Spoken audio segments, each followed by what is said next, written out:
Bridgestone is changing the game in tire performance. So will our next. No one knows exactly how it starts, but I know how it grows. First, inspiration. Then, determination. The work begins. You push yourself. Give me that, give me that. Yep. The primary goal, to get better. The dream, to be great. Nothing stops the drive. Again! Not the pain, fatigue, or the distractions. Finally, a solid shape. Move after move. Step after step. None bigger than today. Welcome to the 2015 NBA Draft presented by State Farm. Tonight in Brooklyn's Barclays Center, where 29 teams have picked 28 in the first round, and presiding over his second NBA Draft as commissioner here is Adam Silver. Good evening, and welcome to the 2015 NBA Draft at the Barclays Center, home of the Brooklyn Nets. Thank you to the Nets for hosting tonight's draft, and thank you to our fans here and around the world for joining us and for your support all season long. Before our proceedings begin, let me congratulate the Golden State Warriors on winning the 2015 NBA Championship, their first title in 40 years. The Warriors' climb back to the top of the league began long before this season's first game. In fact, it began right here on draft night. Golden State selected the league's reigning MVP, Steph Curry, 7th in the 2009 NBA Draft. They picked all-star shooting guard Klay Thompson, 11th in the 2011 NBA Draft. And the Warriors selected starting forward Draymond Green, 35th in the 2012 NBA Draft. Which of these young men picked tonight will be next to alter the destiny of his franchise? Which will be the cornerstone of a championship team? Every one of them has dreamed of this moment, and their hard work and endless hours in the gym are about to pay off. So let's not make them wait any longer. The first pick in the 2015 NBA Draft belongs to the Minnesota Timberwolves, who have 5 minutes to make their selection. Commissioner Silver has put the Timberwolves on the clock, laid out the blueprint that the Warriors followed by building through the draft, one that it seems the Timberwolves are hoping to emulate for the reigning Rookie of the Year, Andrew Wiggins, and we presume about to pick Karl Anthony Towns with the #1 overall pick in this draft, as they have just over 4.5 minutes left to make the pick. And you saw some nervous faces among those. There's Emmanuel Mudiay, waiting to see when he'll be picked. Guys on this set, they understand what it's like to have to get out their best suits and figure out and wait to hear their name called on draft night.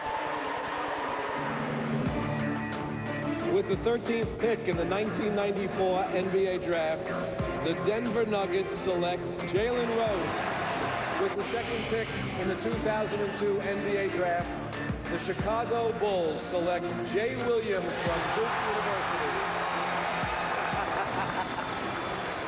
Your suit has been the subject of much debate. Oh, boy. That was clearly before you started getting your suits at Baby Gap. Hey, that was a 2X. And he had hair. He had hair. I had a hairline. You're exactly right. I didn't know red was back in. There was a story behind that because of where you expected to be drafted, right? I thought I was going to be taken by the Los Angeles Clippers, so I wanted to be matching. And I didn't have a budget. I didn't have a jeweler, okay? I had 2 suits, a lime green one or the red and white one.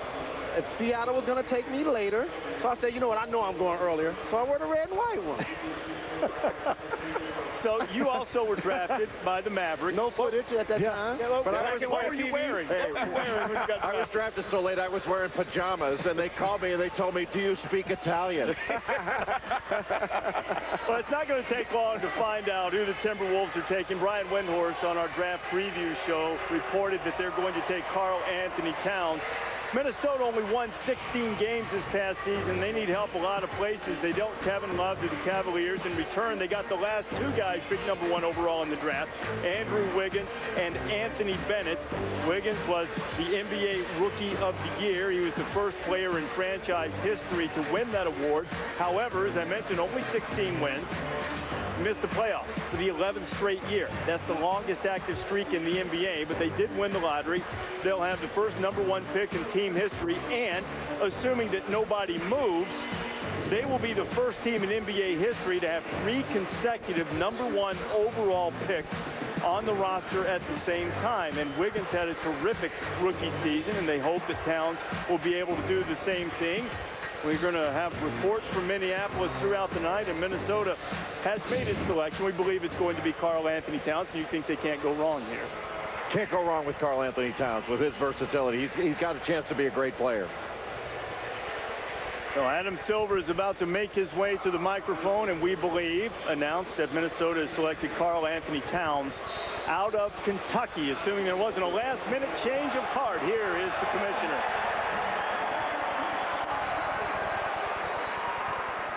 With the first pick in the 2015 NBA Draft, the Minnesota Timberwolves select Karl Anthony Towns from the University of Kentucky.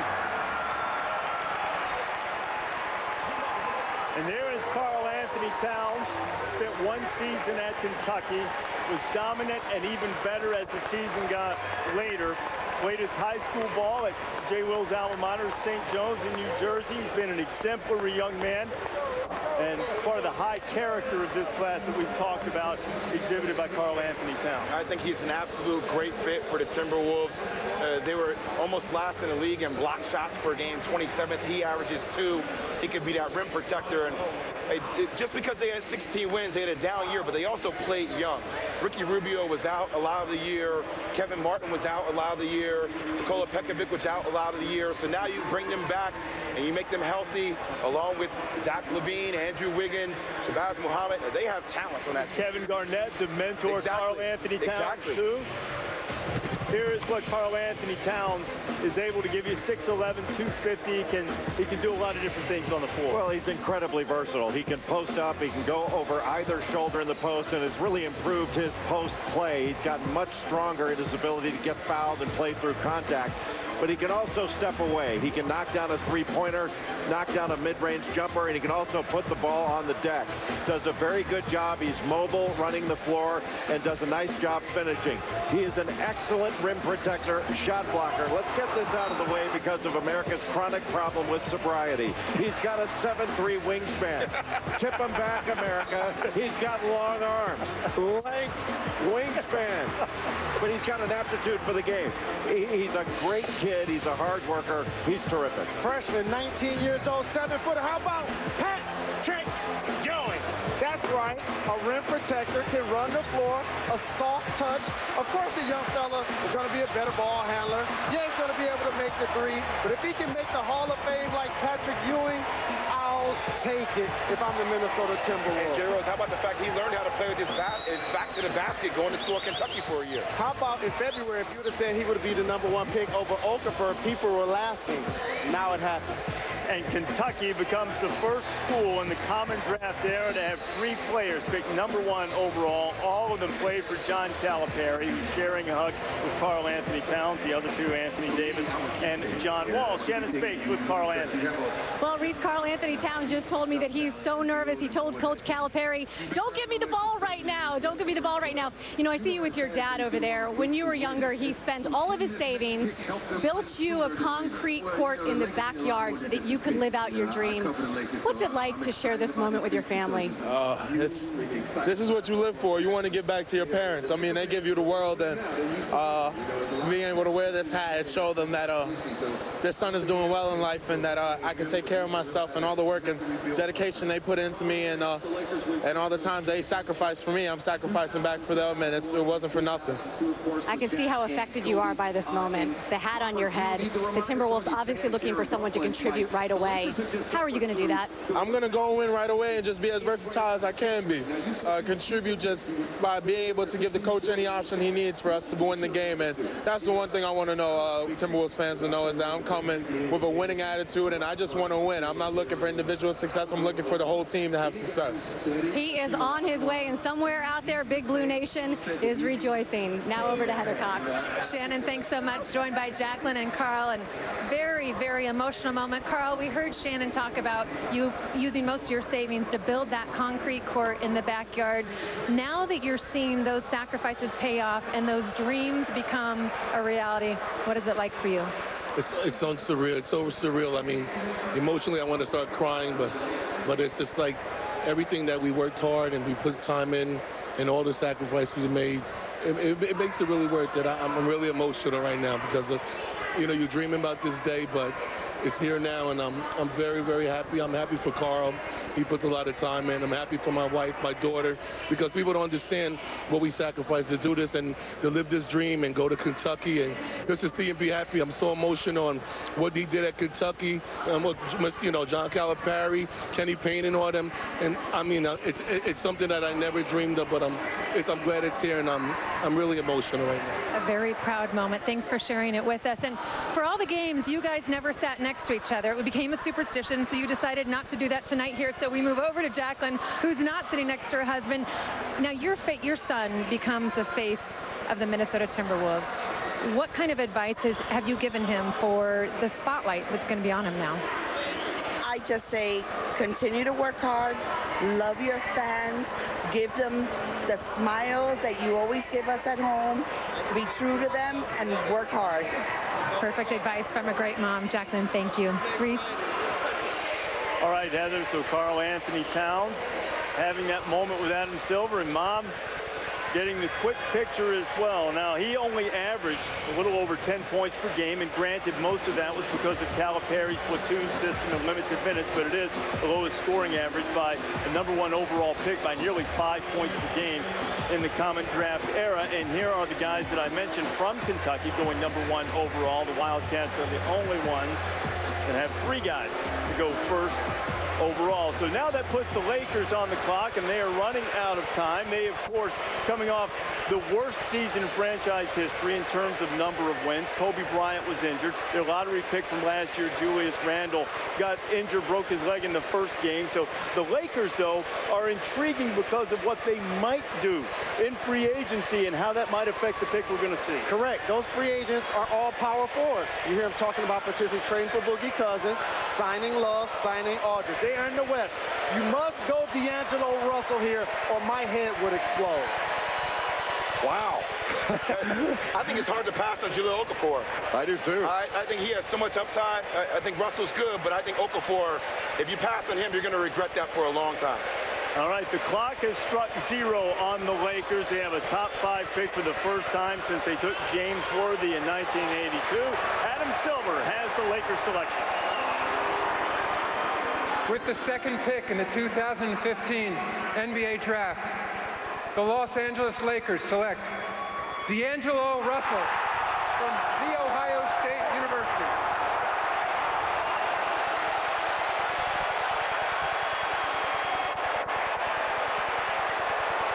The Laker fans in the building are delighted with the pick.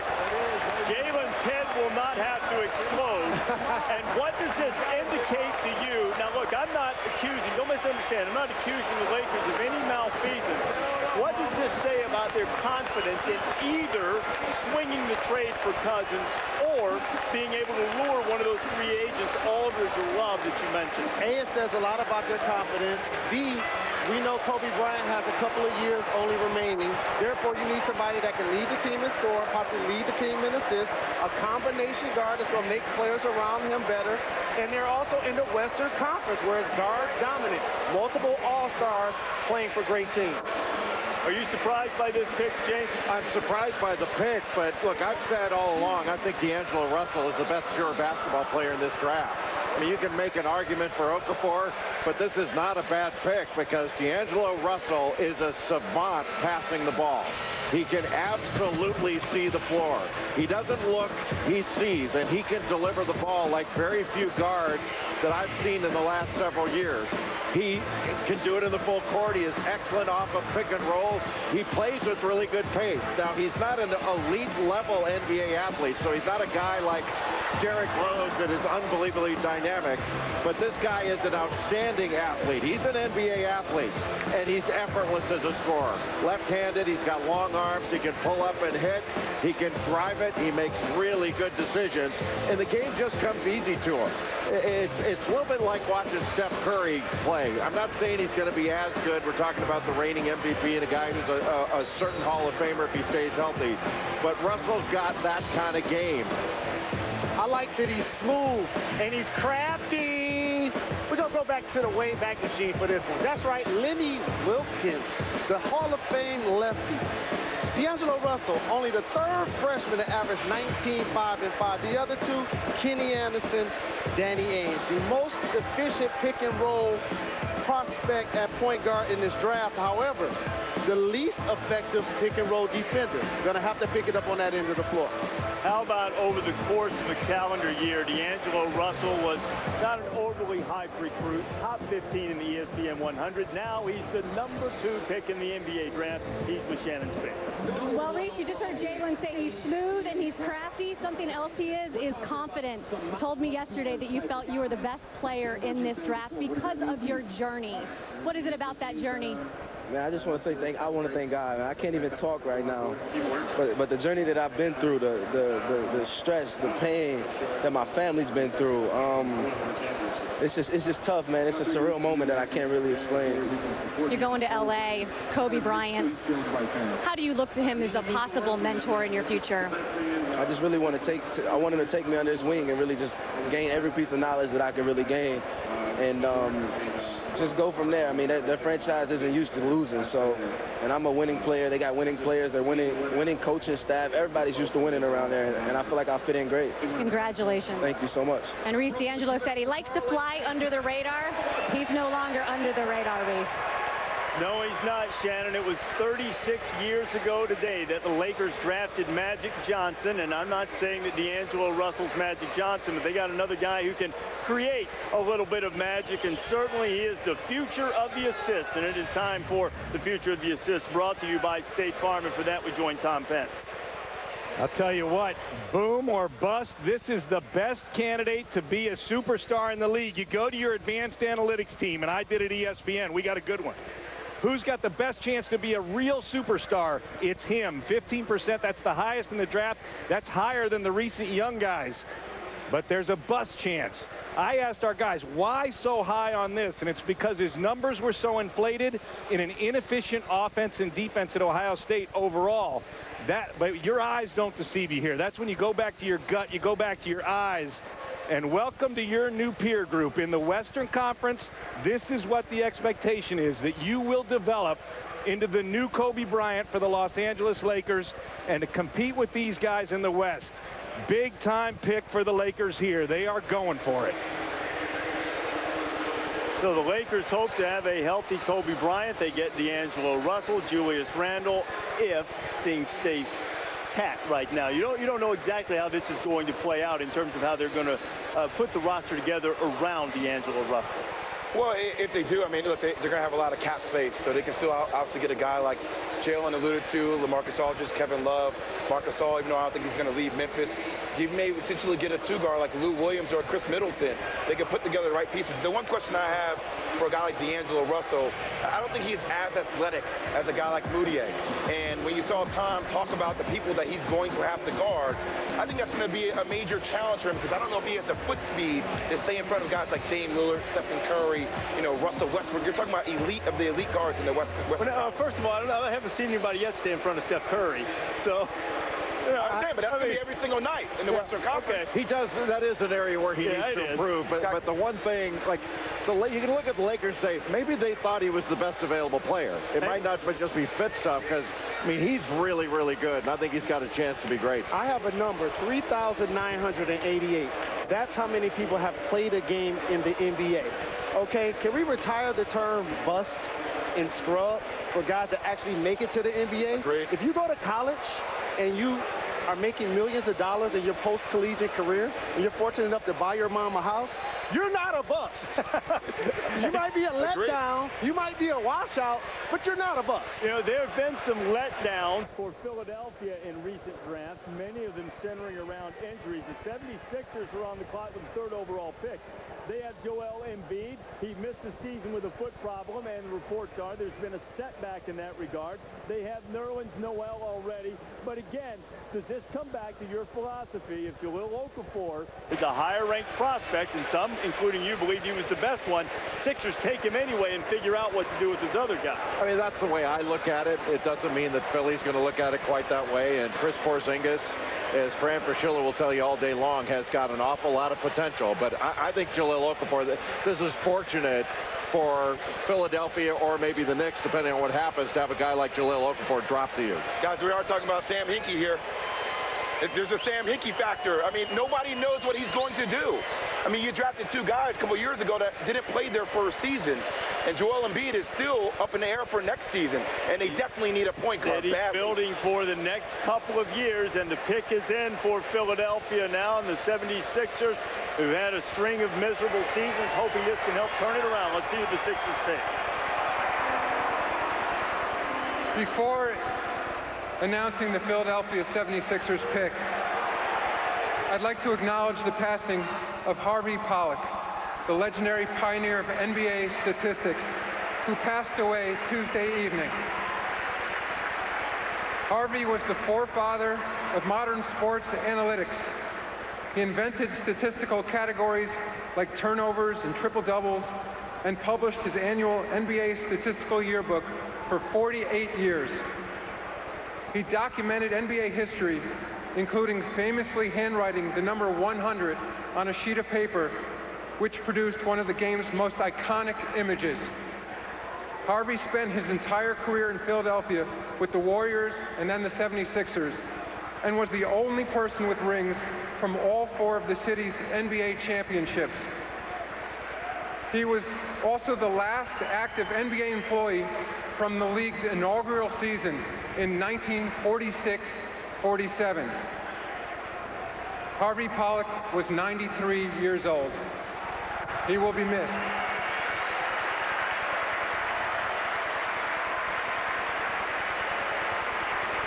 Thank you very much.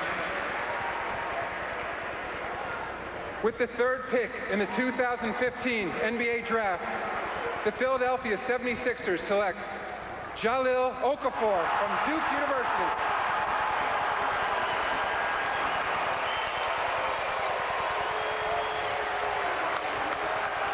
Jahlil Okafor, greeting family and friends, including a moment ago, Justice Winslow, and there's Emmanuel Moutier waiting as the Knicks will go on the clock next, and perhaps Moutier will hear his name called. But Okafor had a fabulous season, led Duke to a national championship, and now he is the big man we presume that Philadelphia will choose to build around, as opposed to Noel and Embiid, depending on Embiid's health. Really, you can make an argument that Jahlil Okafor is the most dominant low-post player in this draft, that he's the most dominant, he has the most dominant ability of anybody in the draft, and that's his low-post scoring. You know, he's a 20 and 10 guy projected out over 40 minutes. He averaged 18 points a game, 9 rebounds. You know, he's not the same kind of rim protector that Karl Anthony Towns is, but he's a far superior low-post scorer. He's got huge hands and a great touch around the basket. He's really explosive and strong with the ball. His feet are great, and he can really put the ball on the deck and get position and find his way to the basket. He's an excellent finisher around the rim, a 79% finisher in non-post-up plays, and he commands a double team. Terrific skills offensively, both shooting the ball inside and his ability to put the ball on the floor and move those feet. And he can get out of double teams and pass out of them. He's an excellent passer out of a double team. He can pass not only same side, which a lot of guys try to do, but he can dribble out and throw a bullet cross court. That's really the difference in passing out of a double team. Now, he's not a great pick and roll defender. He is not a great rim protector, but Jalen, he's a big-time scorer. My count for this 19-year-old freshman plays in this building and made $16.7 million to play basketball this year. Brook Lopez, while he can also score on the post, probably won't lead the league in rebounds or blocks, but he has a soft touch, can shoot the jump shot. Jaleel Okafor, I agree with you, Jay, the most dominant post-up player in this draft. 66% field goal from the post. And actually, him and Nerlens Noel actually complement each other. Nerlens Noel is that rim protector, that defensive player down low. And Embiid as well. Could be a great 1-2 punch. They're having a draft party in Philadelphia. They were afraid that they would have the opportunity to get neither Karl Anthony Towns nor Jaleel Okafor, but they wind up with a big fella from Duke who's with Shannon's pick. That's right, Reese. Thanks so much. Jaleel, you know, you came into this evening, everyone was telling you you were going to go 1 or 2. And you didn't even work out with the 76ers. What are your thoughts about heading to Philadelphia? I'm excited. I'm excited. I'm in the NBA. That's been my dream my entire life, so I'm excited. You know, you're over there at the table with your father. He's been your rock. You lost your mom when you were 9 years old. How does this moment honor both of them? It's a great moment. I wish my mother was here. I know she's watching over me, but my dad shouldn't be prouder of the man that I become. So I'm living my dream, so he's happy. Congratulations. Thank you. Heather? Shannon, thanks so much. Joined by Jaleel's father, Chuck. Congratulations. This has been a dream that the family has had for a long, long time. Maybe you had to wait a little bit longer than you were thinking, but now that it's here, how would you describe the pride that you're feeling for your son? I mean, I'm just so proud of him. I'm happy for him. I'm happy for the whole family. He's been working incredibly hard from day one. I mean, I'm not going to cry until I get behind closed doors, but it's such a great moment. He knows his mom is watching over him. Man, to have his whole family, sister, niece, grandma right here is just a pleasure, and we're blessed.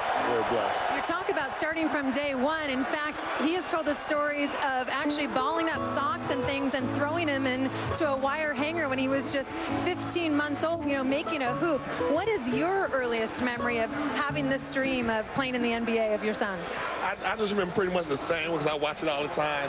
But just when he was dunking on them hangers in his diapers, me just playing with him. At that time, I was just calling him different athletes, whether it was Shaq, Charles.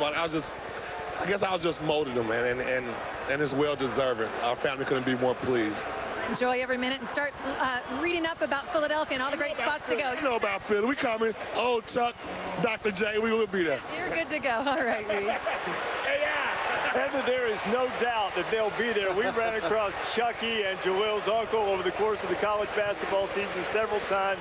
A live wire, both of them. They thoroughly enjoyed Jaleel's success and watching him play as he heads to Philadelphia. As I told you, the Knicks are on the clock now. They've got a little over a minute to make the pick, 4th overall in the draft. All right, Andy, as you look at this right now with the Knicks on the clock, what are you hearing about potential movement? Well, let's first deal with the 76ers here. I just texted with general manager Sam Hinkie, who said that the Sixers are going to keep this pick, even though they've got Nerlens Noel, Joel Embiid. This is true to what they've done. Best player available. This allows them to have a great asset, and obviously maybe potentially moving Noel. We'll have to wait and see. We don't know about Embiid's health. They are keeping Jaleel Okafor. Back to you, Reese. All right, Andy, that's what we presumed, a dominant low-post scorer like that. So now the Knicks under a minute to go. What do you think the Knicks should do here? It's going to be fascinating to watch. I mean, look, they need bigs. They have a lot of holes. I kind of want to give New York what they deserve, right? Every single year we hear them boo the pick. But a guy like Justice Winslow is a guy that has that heart, has that grit. He can play alongside Carmelo Anthony at the 2, and he's a heck of a defender. I totally agree. The Knicks should take Justice Winslow. He's a versatile player on both ends of the floor. A capable shooter, a really good defender, and also I played against those 90s Knicks teams. New York loves toughness, and he's going to bring that, and he's going to play hard on a nightly basis. I don't think GM should pick on how not to get booed. Well, that's an impossible task with New York. I think there's going to be boos in here no matter what. Yeah. But Jay, we were talking about this before. Every day you watch Bargnani shoot threes, and it's something though, right? I mean, so why not go for somebody who has that grit, who really epitomizes what New York City basketball is about? But also the rock of their team is Carmelo Anthony. You need somebody on the perimeter to play beside him, and he's a versatile guy that has the ability to do so and the tough skin to play in this town. All right, Carmelo missed 42 games this past year. Knicks had their worst season in franchise history, only 17 wins. Adam Silver has the pick. It is 4th overall in the draft. Let's see who the Knicks select, and let's also see how this sizable Knicks fan contingent reacts. With the 4th pick in the 2015 NBA Draft, the New York Knicks select Kristaps Porzingis from Liepaja, Latvia. He last played for Sevilla in Spain.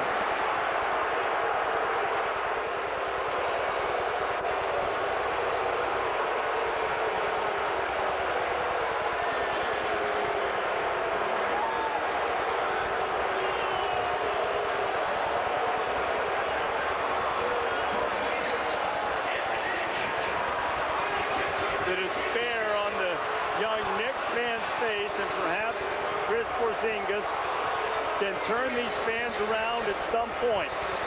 I almost hate to bring up this little bit of history now, but I'm compelled to do so.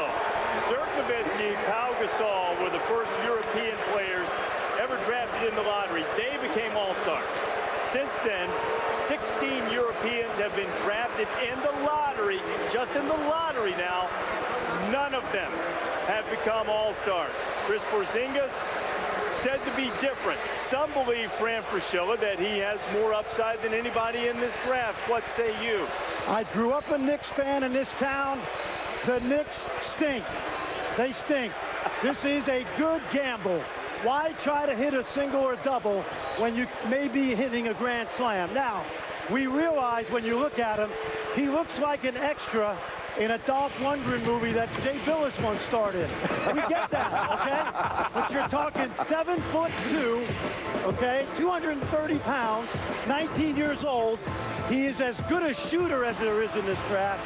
He's an athlete. He can be a rim protector in time. Is he going to struggle in his rookie year? Absolutely. But in 2 or 3 years, you have a chance to have somebody that you may have in New York for 12 more years. I like this pick because after Okafor, Towns, and Russell, you are swinging for the fences, and Phil Jackson is earning his money. I like the pick. Fraschilla definitive. That's the big fella from Latvia who has made it his goal to play in the NBA. He's worked on English for quite some time. Didn't want that to be a barrier to his development once he made it to the NBA, and he's here. He's told Andy Katz this week that he embraces the opportunity to play in New York. That's assuming that there are no subsequent moves, and Chris Porzingis is with Shannon Spink. That's right, Reese. He told Andy Katz, I want to play in New York. I want you to look around, look at all these fans. This is your future. These folks in here. Why did you want to be with this team so bad? I mean, it's my dream to play in the New York Knicks, as I said in the interviews before the draft, and it's just an amazing feeling being drafted by the Knicks and given this opportunity to play in such a basketball city, and hopefully I can be a part of something special. Because there are so many unknowns, because so many people haven't seen you play, obviously there are some hesitations. What do you want people to know about you and your game that they might not know? For those people who don't know me, they may think that I'm, soft European who likes basketball. They've been busts before, so I'm different. I just really love the game. I'm very hungry. I'm looking forward to playing the best league in the world against the best players in the world, and it's my passion about the game that sets me apart. Congratulations. He already has his jersey, and Reese, he doesn't have a long commute to work tomorrow. A lot of these guys are going to have to do some traveling. Porzingis has traveled a long way to get to this point, but from Brooklyn to the Knicks, not as much of a distance to travel. Now, the international players, I mentioned European guys only. If you go ahead and expand that to all international players, Yao Ming was an all-star, but that's it in terms of lottery picks, making it through the All-Star game. Now, you look at Chris Porzingis, and there was a great three-part series, both video and written piece on Grantland, sort of letting people get to know Porzingis and how this has been his goal and how he's developed himself for this opportunity. But you said on a draft preview show last night you were very skeptical about making a pick of a guy like Porzingis this early in the draft. Him in particular. And here's why. The New York Knicks fans have suffered long enough. Okay, they haven't won a championship since the early 70s. All of the terms I'm hearing about this young man is 2 or 3 years. Rim protector in a couple of years, possibly. A project, real thin. I just felt like they deserved a turnkey type player, and Justice Winslow would have gave him that to play with Carmelo Anthony. It's going to be interesting to see what Phil Jackson does in free agency. You know, even if you get a guy like a Greg Monroe, he's a great fit player, but you know, you're not going to turn around this franchise in one day. You have to build for the future, and I would agree with Jill, and I think Porzingis has great upside. But I don't know if he's going to be able to do all that dancing with the basketball when he has somebody on him who's pushing him off the block. He has the skill set of Dirk, the high side. I don't know if he's going to get there, though. I think the problem is the physical challenge he's going to have to take on in the NBA. I mean, he's really thin. I mean, you know, you can joke, say, he said he was hungry. He better be, because he needs to put weight on in a hurry. I mean, his legs are toothpicks. He needs to put a lot of weight on and get stronger. So the physical challenge is the only question I have with him. He's a light rebounder. He's not going to be able to guard in the post right now. So he can take a big guy and stretch the floor and take him out on the floor. The question is, on the other end of the floor, what's going to happen when a big guy takes him into the post? Will he be able to hang? In time, he can be really, because he may be the best shooter of any size in this draft. He can really shoot it. And there's a reason why we didn't have any comparison move him off the block. Everybody looks tall next to Franny. And there's but it's the skinny thing. It's not the tall. We already know that. There's a reason why we didn't have comp video for him, because for me, he was a Darko. So no lean from what you've seen? An inch. I wish the young man loved. Well, the Knicks haven't had a lot of success with their lottery picks. Since 1985, Patrick Ewing, #1 overall. He was an all-star and one of the greatest players ever. But since then, Kenny Walker, Nene, Mike Sweetney, Channing Frye, Danilo Gallinari, Jordan Hill, all lottery picks, none of them all-stars. Now, David Lee picked in the first round, not a lottery pick. But the Knicks haven't done well in the lottery. But as you heard Franny say, this is an opportunity to try to hit, perhaps find a guy who can produce at least somewhere. Going to stick with the European comparison. In Phil's defense, all their power forwards and their centers are unrestricted free agents. And none of them actually, I think, are these star kind of players that Porzingis has a chance to be. But yeah, I would go a different direction. I don't know how fans are going to feel about Phil Jackson making this his first big decision as a New York Knicks management. Okay, so the Knicks take Porzingis there and the Magic on the clock. We're about to get that pick. What do you expect the Magic to do? A lot of people at home probably think they're going to take Justice Winslow. I think they're going to take Mario Hezonja, 6'8", 220. I think he has the ability physically as well as the knockdown shot from three-point range. Especially with Tobias Harris being a restricted free agent. Absolutely. You don't know if you can keep him. Best available player is Moutier, even though he's a point guard and they've got Elfrid Payton, but Moutier is the best available. Hezonja. Would he be enough, Moutier, to move Elfrid Payton out? Do you view him as a higher ceiling type of prospect? Well, yeah, he's a different kind of player because I think he's a better scorer. You know, Moutier's been criticized that the one criticism of him is he's not a great shooter, but his shot is not broken. I think he's going to be able to shoot it in time. Payton, Oladipo, not knockdown shooters. Hezonja is a knockdown shooter. They need that. All right, so Adam Silver now has the pick of the Orlando Magic, 5th overall. Let's see what Orlando with its selection right now as Commissioner Silver starts to make his way to the podium. With the 5th pick in the 2015 NBA Draft, the Orlando Magic select Mario Hezonja, Dubrovnik, Croatia, Spain. The Knicks fans, the Magic fans, happy with Hezonja going to Orlando Fran Fraschilla, what kind of player is Orlando getting? Orlando Magic need a shooter, and they've added one in Mario Hezonja. In my opinion, the best shooter in this draft. Now, I compare him a little bit to J.R. Smith in that he's the only guy in this draft that could potentially win an NBA dunk contest and also an NBA three-point shooting contest. He's played in the second-best league in the world. He played on a very deep team. His numbers were up and down because the team realized he was leaving for the NBA.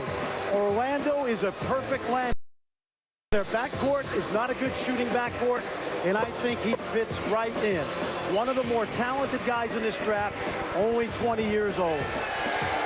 All right, Fran, and you look at Orlando's lineup and some of the key reserves as the Sacramento Kings are on the clock, by the way. But let's talk about Hezonja and the Magic and coming over from Croatia, playing in Spain. He's got a little chip on his shoulder. He plays with some attitude and flair and swagger. How will that go over initially? I think him and Scott Skiles are going to actually really like each other because Mario actually has the same kind of swag that Scott Skiles has as a head coach. And when you look at the overall process of what this team has gone through, like Jalen alluded to, Victor Oladipo wants to slash. Alfred Payton wants to slash. You need somebody to help the spacing of that floor. You get a guy like Hezonja, now you get Tobias Harris back. Orlando's on their way. Extreme confidence, toughness, basketball, shoot the three, and finish at the hoop, and compete at his position. Reminds me of Chandler Parsons. Have you ever seen Chandler Parsons have confidence to wear when he wears a lot of times? But in all honesty, it's going to be a great fit down in Orlando. As you guys mentioned, their backcourt and their team is not a knockdown shooting team. They also added Aaron Gordon a year or so ago. That's not a shooter. He's going to fit right in. Good pick by the Magic. And the toughness is what really sticks out. You watch him on tape. That's a tough dude. He can guard. He's athletic. And he is absolutely unafraid. And for a guy that can shoot it, put it on the deck, he plays both ends of the floor. You know, you have to like what you see. I haven't seen him in person, but watching on tape, there's nothing not to like about Mario Hezonja. Jay Billis type toughness. Hey, by the way, Rob Hennigan's a really good GM. Matt Lloyd, the assistant GM, he came over from the Bulls. He's an analytical guy. He's great at picking talent. He got Taj Gibson for the Bulls. He got Jimmy Butler. I mean, he's made some of these picks before in the past for Orlando. He has a great eye on talent. He was also stubborn. There was some talk that because Detroit really coveted Hezonja, and perhaps because of his agent Arntel, he was headed in that direction. He wasn't being cooperative other places. Magic stuck to their guns and said early that they liked him and he believed that he would be the pick, and he indeed was. As Mario Hezonja is going to Orlando, the Kings have the 6th overall pick in the draft. They're on the clock. Their pick when you come back.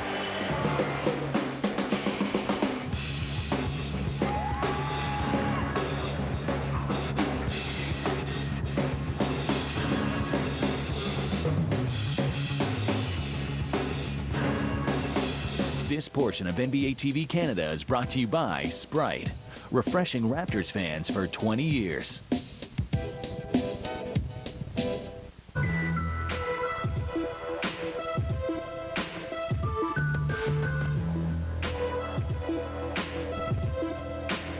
Westbrook over the right wing, top of the arc, Durant for three. Oh, yeah! Kevin Durant. Ready? Ready. 1, 2, and this is our new house. Nice table. First meal. For home. You want to run around and play? This is very awesome, Dad. When you're ready to move, we're ready to help. Honey, we're here. We're home. Let's make your someday happen with the help of employee mortgage pricing. Now you can save just like an RBC employee.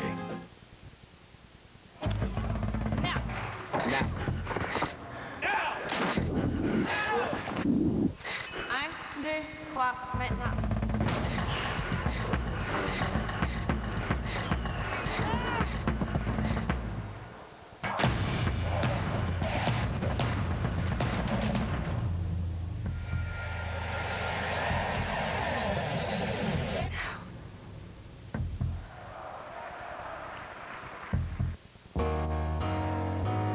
I was 12 when I first went to a Raptors game. You know, I remember seeing Doug Christie. I remember Antonio Davis. Obviously, you know, having a Canadian like Jamal McGuire. The Raptors definitely had, you know, a big influence on me growing up.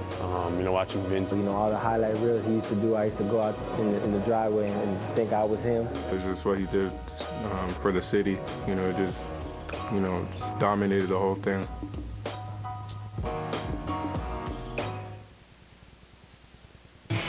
The 2015 NBA Draft is presented by the State Farm National Bureau of Assists. No one assists alone. And in part by Sprint. JBL Audio, official sound of the NBA. And the experts at Benjamin Moore. Paint like no other. To find an authorized retailer near you, go to benjaminmoore.com. Back to the 2015 NBA Draft, the Sacramento Kings have made their selection 6th overall in the first round. Here's the commissioner.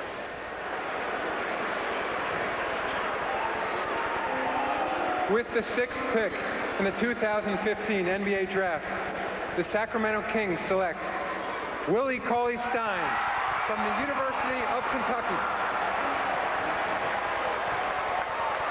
The SEC Defensive Player of the Year and first-team All-American, largely because of his ability to defend anyone, anywhere on the floor, as Calipari celebrates his 2nd lottery pick of the night. What about this selection, Jay? What does Willie Cauley-Stein bring? Well, he's taken Reese to be an elite defender. He is an absolute freak athlete at 7 feet.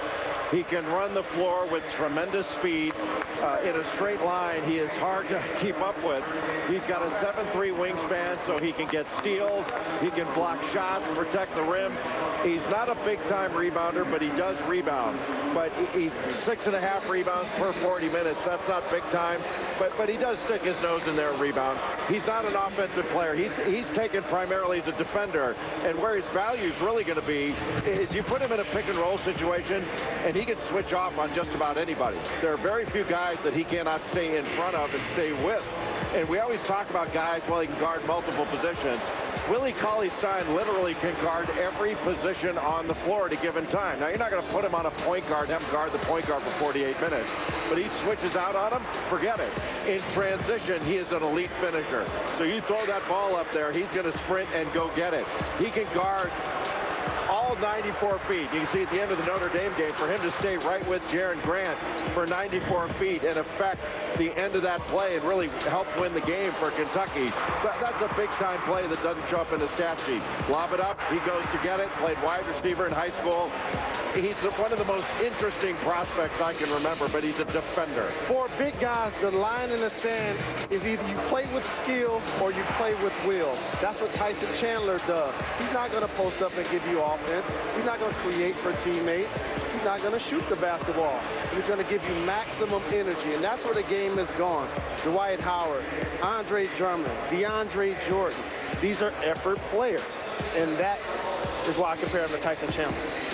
He grew up in Spearville, Kansas, eventually moved and lived with NFL and College Football Hall of Famer Will Shields, and he has this opportunity tonight. Willie's with Shannon Space. That's right. What a journey for Willie Cauley-Stein. You know, when you were playing at Kentucky, your primary focus was defense. How do you see your game developing at the next level? I mean, just all around. You know, I'm talented enough to do a lot of different things, so, you know, when I get to just work my butt off and try to become a complete player, and then, you know, hopefully help bring a championship to the city. They love to hear that. Despite your performance last season, a great performance, there have been some questions about that foot that you broke in 2014. What should people know about that? Nothing's wrong with it. Just healing. You know, I think the process of them, you know, looking at it, going over, it's 95% healed. So, I mean, you've seen what I've done the past year. You've seen what I've been doing. So, it's fine. It's really fine. Yeah, we absolutely all saw what you did last season. Thanks a lot, Reese. All right, Shannon, that's how Willie answered the supposed medical red flags on that foot. He said, did you see my chin up there by the rim? Now, DeMarcus Cousins of the Kings has been the subject of some trade speculation. George Karl, the Kings coach who took over for the last 30 games of the season, had expressed a desire to move Cousins.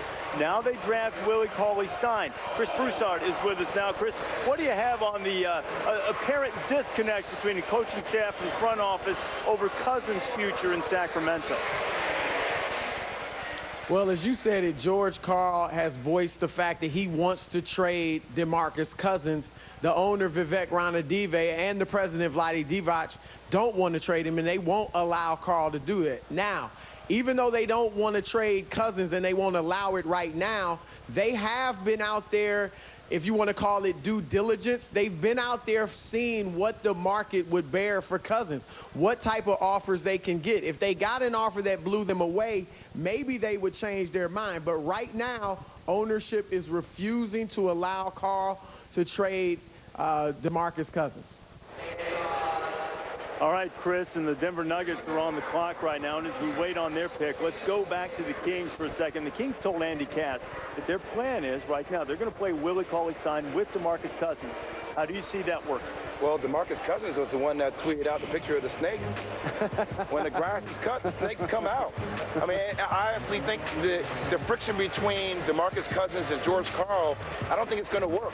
And DeMarcus Cousins has made statements that he doesn't want to be in Sacramento anymore. I'm absolutely shocked that Sacramento left Justice Winslow or a guy like Emmanuel Mudiay on the board. And no offense to Willie Cauley-Stein, I think he's talented defensively, but I don't know if Willie Cauley-Stein is a sixth pick in the draft. And I think it's been seen that Sacramento is a little bit of a disarray with their upper management and the communication between their management and their coaching staff. Well, the Kings need defense. They were 27th in defensive efficiency. But more importantly, they've been dysfunctional. 9 coaches in the past decade. Exactly. Okay, when you watch this last year's playoff, Tyreke Evans, Isaiah Thomas, they're former Kings, now playing in productive situations. And now you mentioned the George Karl part of this. Who didn't see that coming? George Karl, a tough-nosed coach. He understands the league. He has an opportunity to go in the Hall of Fame. He's not taking anything. So I just want to see how that's going to play off. And he only has, and I'm being sarcastic, 3 years left on his contract. By the way, so does Boogie! So I'm glad he got a running mate from Kentucky.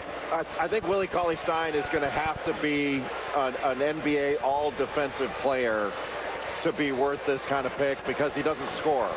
So you're going to have to really set yourself apart as a defensive player and impact the game without scoring as a 6th pick, I think, in order to justify this.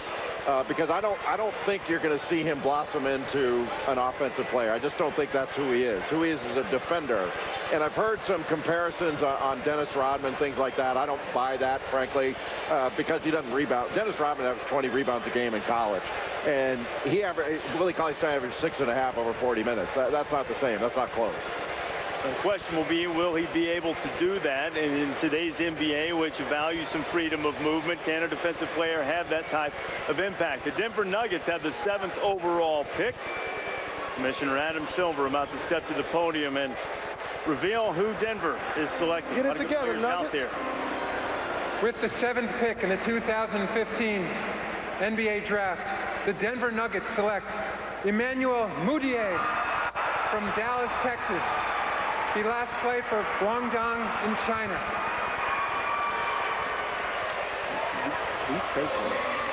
So Emmanuel Mudiay, a highly touted high school recruit from the Dallas area at one time, was slated to go to SMU. Larry Brown told us this year when College Game Day was in Dallas at SMU that he believed that his team, a top 25 team for most of the year, would have been #1 in the country and a national championship contender had Mudiay chosen to go to SMU rather than go to China and play for the Guangdong Southern Tigers, where, by the way, he had a teammate there, another former lottery pick, Yi Jinlin. He won guys over, as Fran Fraschilla has told us leading up, and Emmanuel Mudiay takes the next step on his journey. He is a member of the Denver Nuggets. And let's take a look at the Speed 6-year journey to the draft, and it has been quite a journey for Emmanuel Mudiay. He was born Democratic Republic of Congo, formerly Zaire, a war-torn country. His mother got out and later sent for her son. Mudiay moved to the Dallas area when he was 5 years old, attended a couple of high schools there, meant to be committed to SMU, but instead took an offer of more than $1 million to go to China. He was hurt for much of the season, but somewhat effective during the time that he was in China, but people didn't get to see him as much as they had hoped playing professionally in China because of those injuries. So Emmanuel Mudiay now going to the Nuggets. Fran, what does Denver have in this strong guard? Well, they got a big, strong point guard who can get to the rim. Now, the experiment going to China probably now looks like it had mixed results because he was the top high school point guard a year ago. But what you're going to love about him in Denver is ready-made physically to step into the league. And keep in mind, now it's a jump shot that is evolving. I watched him 2 weeks ago. He shot it pretty well. But when you look at all the young point guards that have come into this league in the last decade, most of them make the adjustment quickly. Mike Malone has a good, solid, tough, big guard with which to build around. And remember this, don't discount the maturity factor of leaving Dallas, going halfway around the world and growing up. There are no Whataburgers in Guangdong. This kid has to fend for himself, and I think it will serve him well in Denver. Emmanuel Mudiay, picked by the Nuggets with Shannon Spake. I don't think there are any Whataburgers in China either. You know, we just talked about your journey, which started in the Congo and now ends in Denver. During that whole process, how were you able to keep this goal in front of you? It was definitely tough, but, you know, I just kept my faith strong, kept, you know, telling God this is where you want me. So I just tried to go as hard as I could and just kept thanking God for the opportunity to even be in that position. Playing over in China, you were injured. A lot of scouts weren't able to see you. What did you feel like you needed to prove during this pre-draft process? Just be myself. Just show them what I'm about, show them my competitive spirit. That's all I could really do. So, because, I mean, they couldn't see me play as much as they wish they could have watched me play, but I feel like they've seen enough, though. Well, we will see you play now. Congratulations. Thank you. Over to you, Heather. Thank you so much, Shannon. We have heard so much about your journey, Stefan. At the age of 12, you became the man of the house when your mom moved to the United States to try to get asylum for your family. How did you and your brothers keep the NBA hope alive during that incredible journey? Well, Emmanuel always dreamed of being in the NBA, and my job was to just watch after them, even my other brother, John Michael, and I think we did a pretty good job, and my mom definitely raised us right, and I'm very happy for him to be here right now. You did an incredible job. Now, Emmanuel told me that you're his hero, that you and your brother are the ones that he always emulated, that you're his favorite player of all time. Given all of that, how would you describe your pride right now? I mean, I can't really describe what I'm feeling right now. It's just a really humbling experience for him, and he worked extremely hard to get to where he's at right now, and he's just a blessing, and I thank God for that. Enjoy the moment. Thank you for your time. Reese? All right, Heather, Emmanuel Mudiay joined Brandon Jennings as the only two high school players to go to China, directly to China, and then come back and play in the NBA. Jeff Goodman is with us now. So, Jeff, what might the Nuggets be up to in order to facilitate Mudiay's move into the lineup? Yeah, Denver drafting Mudiay likely means that the Ty Lawson era is over with the Nuggets. Denver will explore a trade with Lawson, see what the market bears. One potential destination, Sacramento. Remember, he played for George Karl. I talked to Karl last year. He really loves Ty Lawson. Back to you, Reese. All right, Jeff, so Jalen, what do you think? Do you like the pick right now of Mudiay going to Denver? I do. I talk a lot about fit. The Denver Nuggets want to run. They play in altitude. They take advantage of that. I got drafted by that team. He's a terrific athlete. He changes ends of the floor well. He's not a knockdown shooter. They do need three-point shooting, but this is a great fit for Mudiay. Sometimes it's better to fall to the right fit. So the 8th overall pick is up. It's the Detroit Pistons. They have a little less than a minute left on their allotted 5 minutes in the draft. They've had 7 straight losing seasons after 7 straight 50-win seasons. We assume they're going for a wing. Adam Silver with the Pistons pick. With the 8th pick in the 2015 NBA Draft, the Detroit Pistons select Stanley Johnson from the University of Arizona. Stanley Johnson, a strong, athletic wing player. His mom played professionally in Italy. She really developed him as a young player, formed his AAU team that he played on as a kid. He said after his year at Arizona that he feels like a lot of people still believe that he's stiff, but he said, trust me, I've got some moves. We saw him do a lot of really good things for Sean Miller at Arizona this year. Well, the Stanimal, he has got the body for the NBA. He's got a body for the NFL. He's built like a linebacker, and in transition, nobody's going to get in his way. He may not be a superior athlete, but he is very athletic, and with that size, he's very difficult to contain when he gets up ahead of steam. He's a good defender. He's got a 6'11" wingspan, and he can get to the foul line. Not incredibly quick, but he can pull his way to the basket. The one question mark you have about him is he's not an elite finisher once he gets into the lane, but he's a winner. I mean, went to Modern Day High School in Southern California, Orange County, won 4 CIF state titles, and nobody's ever done that in the state of California before. So he's a winner. He's won USA basketball. He is very good in transition. He gets into the open court, and it is really difficult to stay in front of him. Was the MVP of the Maui Invitational, had a terrific freshman year. He's a good defender that I think when his motor revs can be a great defender. Rondé Hollis-Jefferson, his teammate, they formed an excellent tandem. The one thing, he's not a shooter.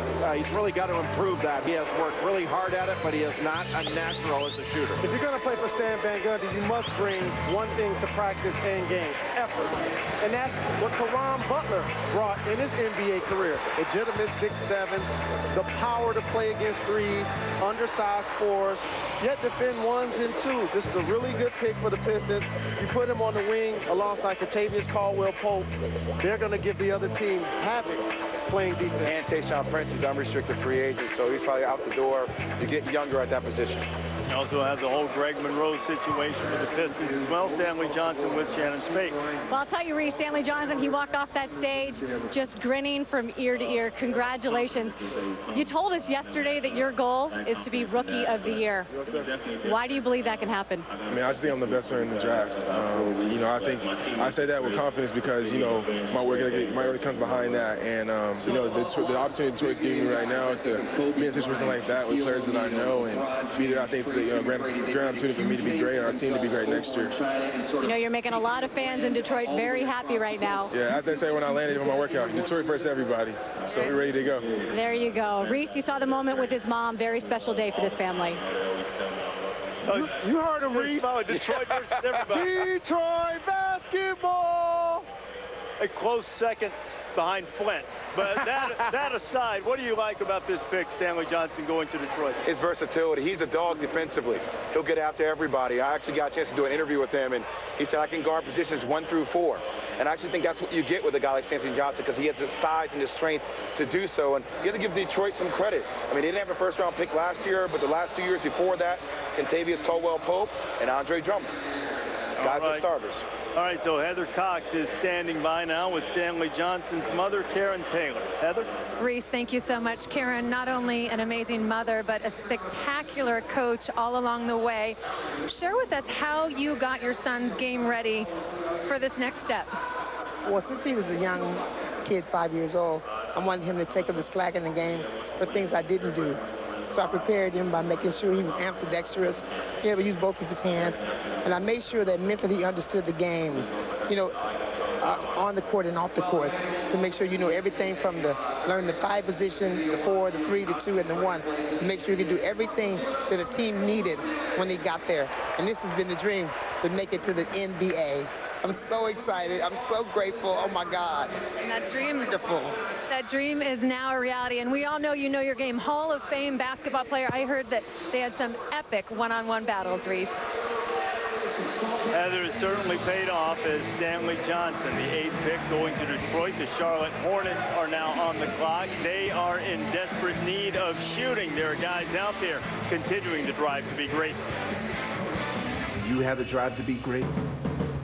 Determination, relentless, willpower. The 2015 NBA Draft. Chevy Silverado has been recognized as having the lowest total cost to own. And now, with a full-sized attitude and a mid-sized pickup, the all-new Colorado is Motor Trend's 2015 Truck of the Year. All thanks to aluminum where it matters and high-strength steel where it counts. Get 20% of MSRP cash credit on select 2015 Silverados in stock the longest. Ends June 28th. When you find new roads, you become the fastest-growing pickup brand in Canada. You ready? Ready. 1, 2, and 3. This is our new house. Moving day, moving goodbye. Nice table. First meal. Home. You want to run around and play? When you're ready to move, we're ready to help. Honey, we're here. We're home. Let's make your someday happen. Mortgage pricing. Now you can save just like an RBC employee.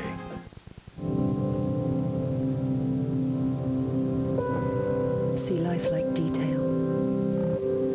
See blacker blacks and brighter brights. And see more colors than ever before. The next generation TV, the all-new SU HD TV, only from Samsung. See more, feel more.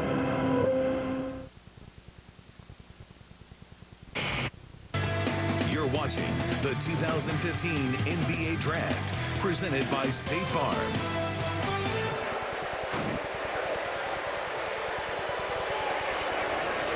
Back at the Barclays Center here in Brooklyn, we are on the 9th pick of the 2015 NBA Draft. The Charlotte Hornets are on the clock. Here is what the Hornets went through in a 33-49 season. Michael Kidd-Gilchrist only averaged about 11 points per game, but without him in the lineup, the Hornets were just 7 and 21. They didn't get much done inside either. Second fewest points in the paint of any team in the NBA, and they've missed the playoffs in 9 of the 11 seasons since returning to Charlotte. They've already been active, made a move picking up Nicholas Batum from Portland. They sent Noah Vonleh, whom they drafted last year with the 9th overall pick, to Portland in exchange. So now the Hornets have made the pick. Commissioner Adam Silver has that pick. They've had a predisposition to choose big college stars from big programs. Let's see what they did. With the 9th pick in the 2015 NBA Draft, the Charlotte Hornets select Frank Kaminsky from the University of Wisconsin. Hold on. Frank Kaminsky III, hugging Frank Kaminsky II, family and friends who have joined him here. And what a remarkable ascension Frank Kaminsky's had from a lightly recruited. You have a look at Sam Decker, his teammate at Wisconsin, a lightly recruited big man from the greater Chicago area. First year at Wisconsin. By the way, he was second choice to go to Wisconsin. Then we recruited him after they didn't get another big that they were after. Averaged less than 2 points per game his first year. And this year, the Wooden Award winner, and led his team to the national championship game. An interesting pick for Charlotte. They needed shooting, and Frank Kaminsky at 7 foot tall can really stretch the floor and knock down perimeter shots. He can shoot out the NBA three-point range. He is very versatile. Not only can he shoot it, he can shot fake and drive. He can go down into the post where he's got excellent footwork. Not an elite athlete at the 4 spot. His challenge will be at the defensive end, but offensively, he's got game. You know, hardly averaged anything his first 2 years at Wisconsin. He was a late bloomer, but he bloomed. Last 2 years, he has bloomed in a big way. But he takes his time, doesn't rush, and he's very difficult to guard. And I think that footwork and his ability to play away from the basket, you know, he can spin, he can get to his left hand, get to his right. He can play pick and pop basketball, or he can roll to the basket. You know, he's not a big-time rebounder, but he does stick his nose in there and rebound. He'll block a couple of shots. I like Frank Kaminsky. I thought they were going to go with a perimeter shooter here at guard. The attributes of Ryan Anderson. As you mentioned, Jay, he's a shooter. Not going to be much of a defender or a rebounder. But as long as you can knock it down the way they can, he can have a job in this league. And I know one thing, Charlotte loves Big Ten players that play the 4. They've taken three straight players to play the same position in the draft. Well, they're hoping that this guy will be the one that sticks for them. As Jay and I both alluded to, it's a remarkable thing. Early in his junior year, he had a 43-point game against North Dakota State, and he pretty much, the trajectory was straight up from there. Took his team first to the Elite Eight as a junior, then to the national championship game as a senior, as he celebrates with his buddy Sam Decker. And Frank the Tank with Shannon Spake. That's right, Reese. He said his phone is going off, vibrating in his pocket right now. You know, we heard you say before the draft started how nervous you were. You've had a lot of time to think about this moment, the old guy of the draft. How do you think staying in school has made you appreciate the process? It really prepared me. You know, having to go through some tough times in college really made me better for this. You know, I had a great last year in college, and it really propelled me into the NBA draft. And going top 10, that's something I never thought I'd be doing. So I'm just very grateful for the opportunity. I got to give thanks to God and my family and everyone who's been along with me on this journey. And talk about full circle right now. When you were younger, your aunt and uncle used to work for the Bulls. You used to tell everyone that Michael Jordan was your best friend, and now you're playing for him. When's the last time you talked to him? I haven't talked to him. I used to just sit there and watch their practices, but I can't wait to have my first conversation with him. Congratulations. Heather?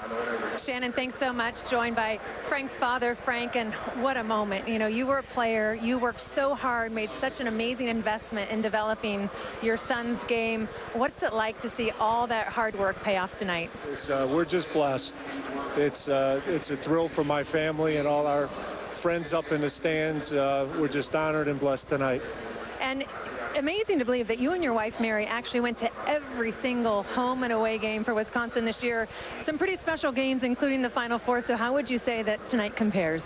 Oh, tonight, it's special. You know, we were through some thrilling games over the course of the last couple of years with the Badgers, but this is the end of a dream here for Frank. So we're happy for him.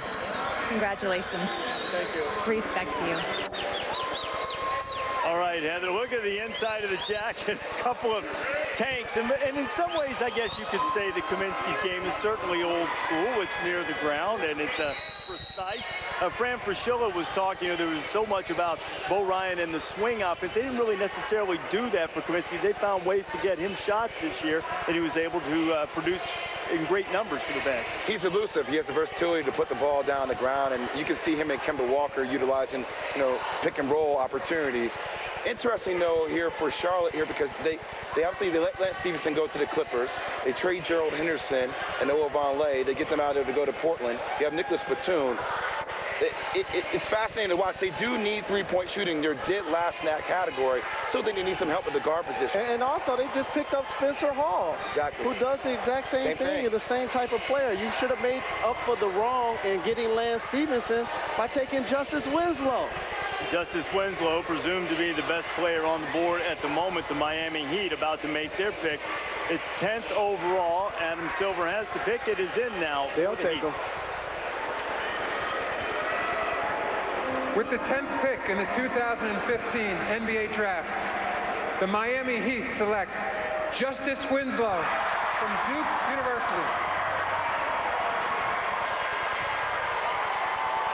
Justice Winslow averaged about 12.5 a game for Duke, but up that productivity when he helped lead the Blue Devils to a national championship. His dad, Ricky, was a first-round pick, 28 picked by the Bulls in the 87 NBA draft.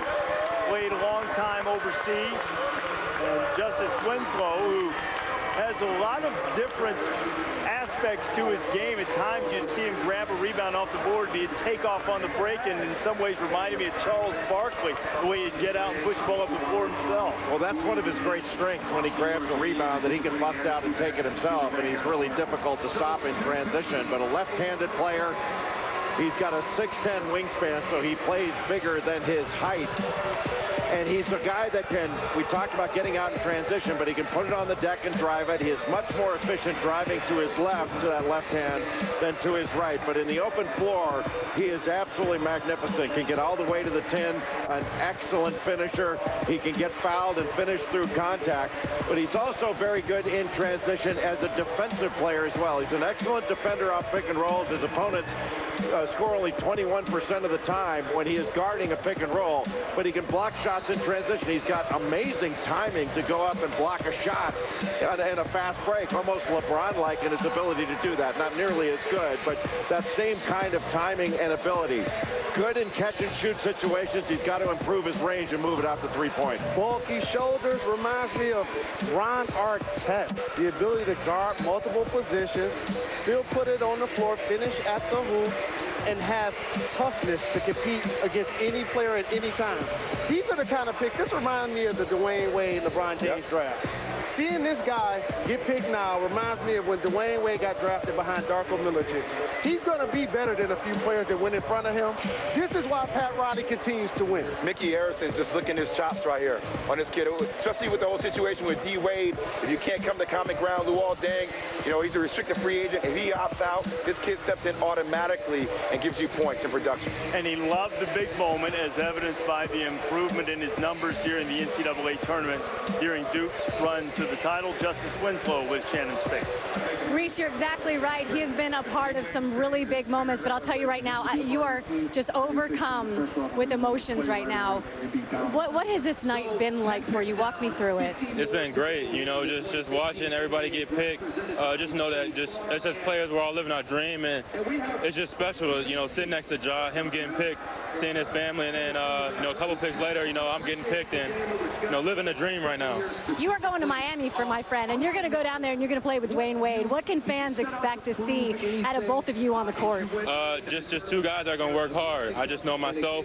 You know, I'm going to play with Dwayne Wade and get to learn from one of the greatest. And so I'm going to try to learn everything I can and just try to, you know, win games and put that, you know, organization in a winning direction. Sounds pretty good to say that, huh? Yeah, it sounds great. All right, Reese, back to you. Congratulations. All right, Shannon, the Indiana Pacers are on the clock with the 11th overall pick. So Justice Winslow is on his way to the Heat. Tom Penn joins us now. So how will Winslow fit in there, Tom? Yeah, look at the bigger picture of the Heat. This is a big summer. The next 10 days, free agency begins.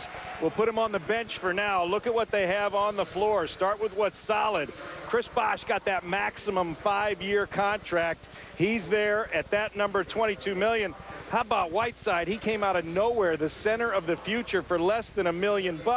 Then it gets murky. You come around to Luol Deng, likely to be a free agent. He won't exercise that option. They just traded for Dragic. He's an unrestricted free agent and expected to get big money. So there you go. Come to Mr. Heat, Dwayne Wade. A player option. He's opting out, and he's flirting with other teams. And here's the question. Is it payback time? Because he gave up a bunch of money to get the big three together, and it worked. Then he gave up 2 years and $42 million last year, and that cost him another $11 million. So that's $26 million from this guy that he's given up for the good of the team. Will they bring him back, and will he be here to mentor this guy if he comes in as a replacement for Luol Deng? So interesting 10 days coming for Pat Riley and the Miami Heat. They're going to have to decide whether to pay that man his money. Indiana Pacers on the clock. We'll have their pick when you come back to the NBA. Town.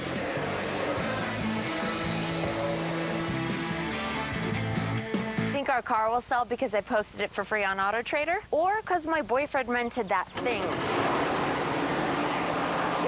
Looks amazing. Anyone can buy and sell like a pro with autotrader.ca.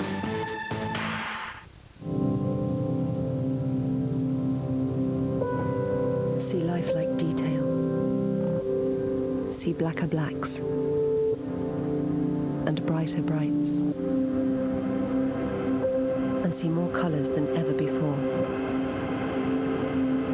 The next generation TV, the all-new SU HD TV, only from Samsung. See more, feel more.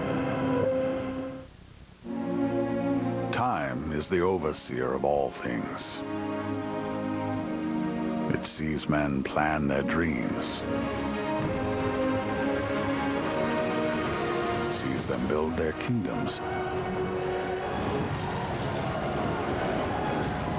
It sees them become legendary.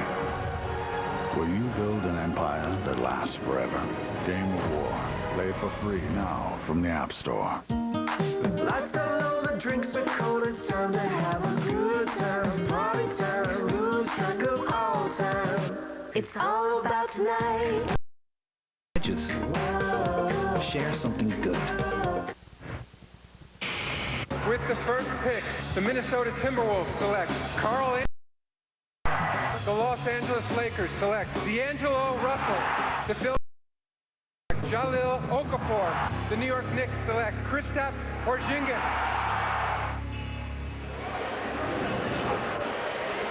Oh, who knows? Maybe one day that little guy will have a Chris Porzingis jersey. he might win him over at some point. The Pacers have the 11th pick. It is now in. Commissioner Adam Silver will deliver it now. Quickness. With the 11th pick in the 2015 NBA Draft, the Indiana Pacers select Miles Turner from the University of Texas. Miles Turner, Big 12 Freshman of the Year. Are you surprised, Jay Will, that he goes this high? I am. I thought Indiana was going to select a guard, a guy like Cameron Payne, to play alongside a guy like George Hill. They want to play faster, but he also gives them depth with that front court position as well. What do you think about Turner right now? And Roy Hibbert is not what he was at one point. What do you think Miles Turner's upside is? Well, I question his agility a little bit. You talk about his gait, the way he runs, but he does have the ability to block shots. He gives you the speed at the front court position. David West opted out of his contract. He's going to look for bigger money, so he provides security for you at that position. He's the first freshman in Division I history, 6'10" or taller, to make 17 threes and have 89 blocks. He was effective. He can do different things. He answered honestly. Tom asked him why he didn't start all the time. He said, I wasn't good enough at the time. So he knows that he has to improve, Jay, and the Pacers are banking he's going to be able to do that. Well, he's got length and skill. He's got a 7'4" wingspan at 6'11". When he's down in the low post, he's got a very nice shooting touch. Jalen mentioned that he can go out to three-point range. He only hit about 27% of those, but he's got a really good stroke. And he does a good job when he gets the ball into the low post. He's got a turnaround jumper over that right shoulder that is really effective, and he's an excellent shot blocker. 2.6 blocks per game. He led the Big 12 in shot blocks and third in the nation among freshmen blocking shots. He doesn't run very well. His running style is really kind of funny. He's been working on it, and running in a straight line in transition is not his thing. And he's had his best games against the worst teams that Texas played. Against the better teams didn't fare as well. His height, as we mentioned, his ability to shoot the basketball from three and post reminds me of Chris Bosh. Bosh is a lot more fluid, as you guys mentioned, running. He's a lumberer up and down the floor, but that team and that fan base has watched Roy Hibbert run up and down the floor. But Jay, if he gets to Chris Bosh level, then Miles Turner will be an exception. I don't know if I see him like that. I don't know if he possesses the ability to shoot the ball as well as Chris Bosh. So here's what the Pacers, who had a 38-44 record this season, here's where Miles Turner fits on their roster. He is standing by with Shannon Spate. Deep breath for Miles Turner as he walked off that stage and down here to our camera. What do you think that you showed this team during your pre-draft workouts? Man, just my ability just to go out there and outwork people, man. I mean, I'm a competitor. I work hard. I mean, it's just what I do. I think I came out there and put that on full display. Congratulations. I appreciate it. Thank you. Reese? All right, Shannon, Miles, thank you. There is the newest Indiana Pacer. The former Longhorn, as Indiana made the 11th pick. 3 more picks remaining in the draft lottery. The Utah Jazz on the clock with 12th overall. We'll see what Utah does when you come back.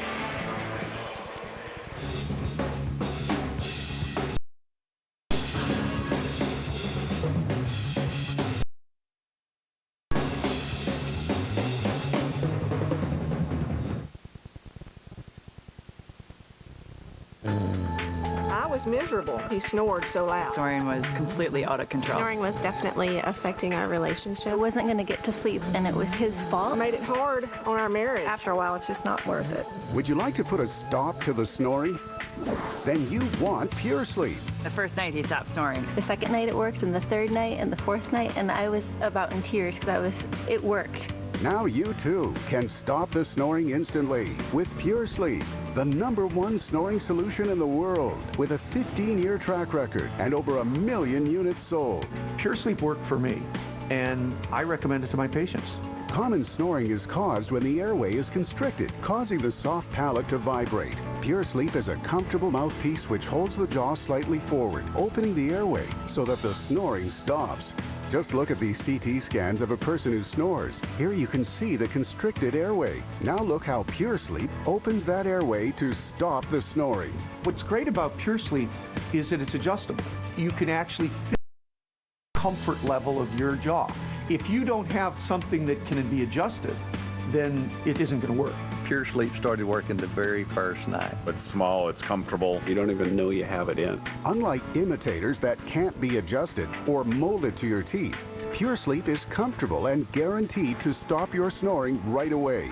We'll let you try Pure Sleep for 30 days before you buy it. All you do is cover the shipping and handling. Plus, we'll give you a second Pure Sleep with travel case at no extra cost. If it weren't for Pure Sleep, we would be sleeping in separate beds. I like him 24/7 now, not just 12 of the 24.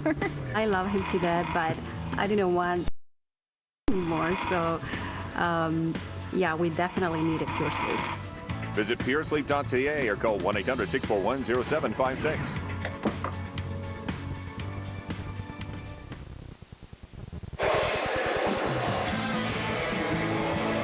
Jazz have less than a minute to make as tied with the 76ers, the youngest team in the league, a little over 24 years.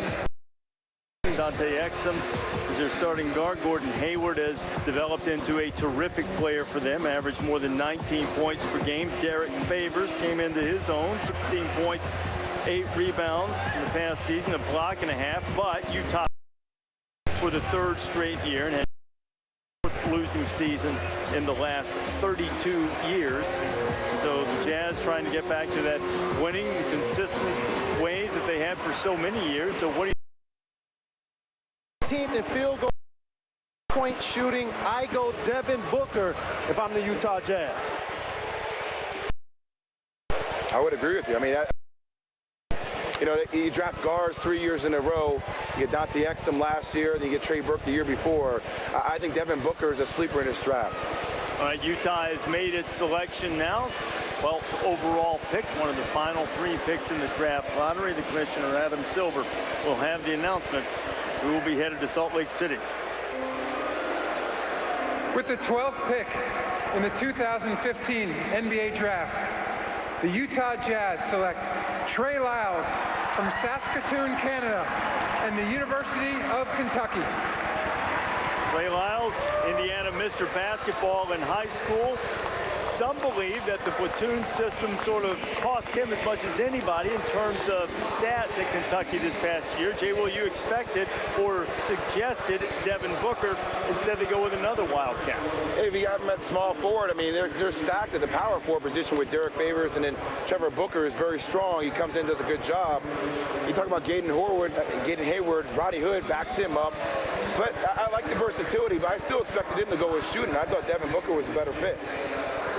You always have to remember, too, we're assuming, and you have to because there's no reason to think otherwise, that these guys are going to wind up on the teams that they're selected by, and sometimes there are things in the works. It's not to say that Lyles wouldn't be a fine player at Utah, but they're expecting Booker. Instead, they take Trey Lyles. Yeah, and Trey Lyles has got a lot of potential. You know, he's 6'10", got a 7'1" wingspan. I think he's a 4. I don't project him as a 3. I think he's more of a 4.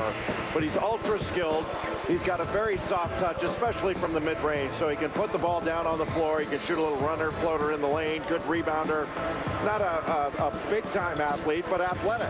And he can operate in the post. He can play with his back to the basket. And he can play facing up.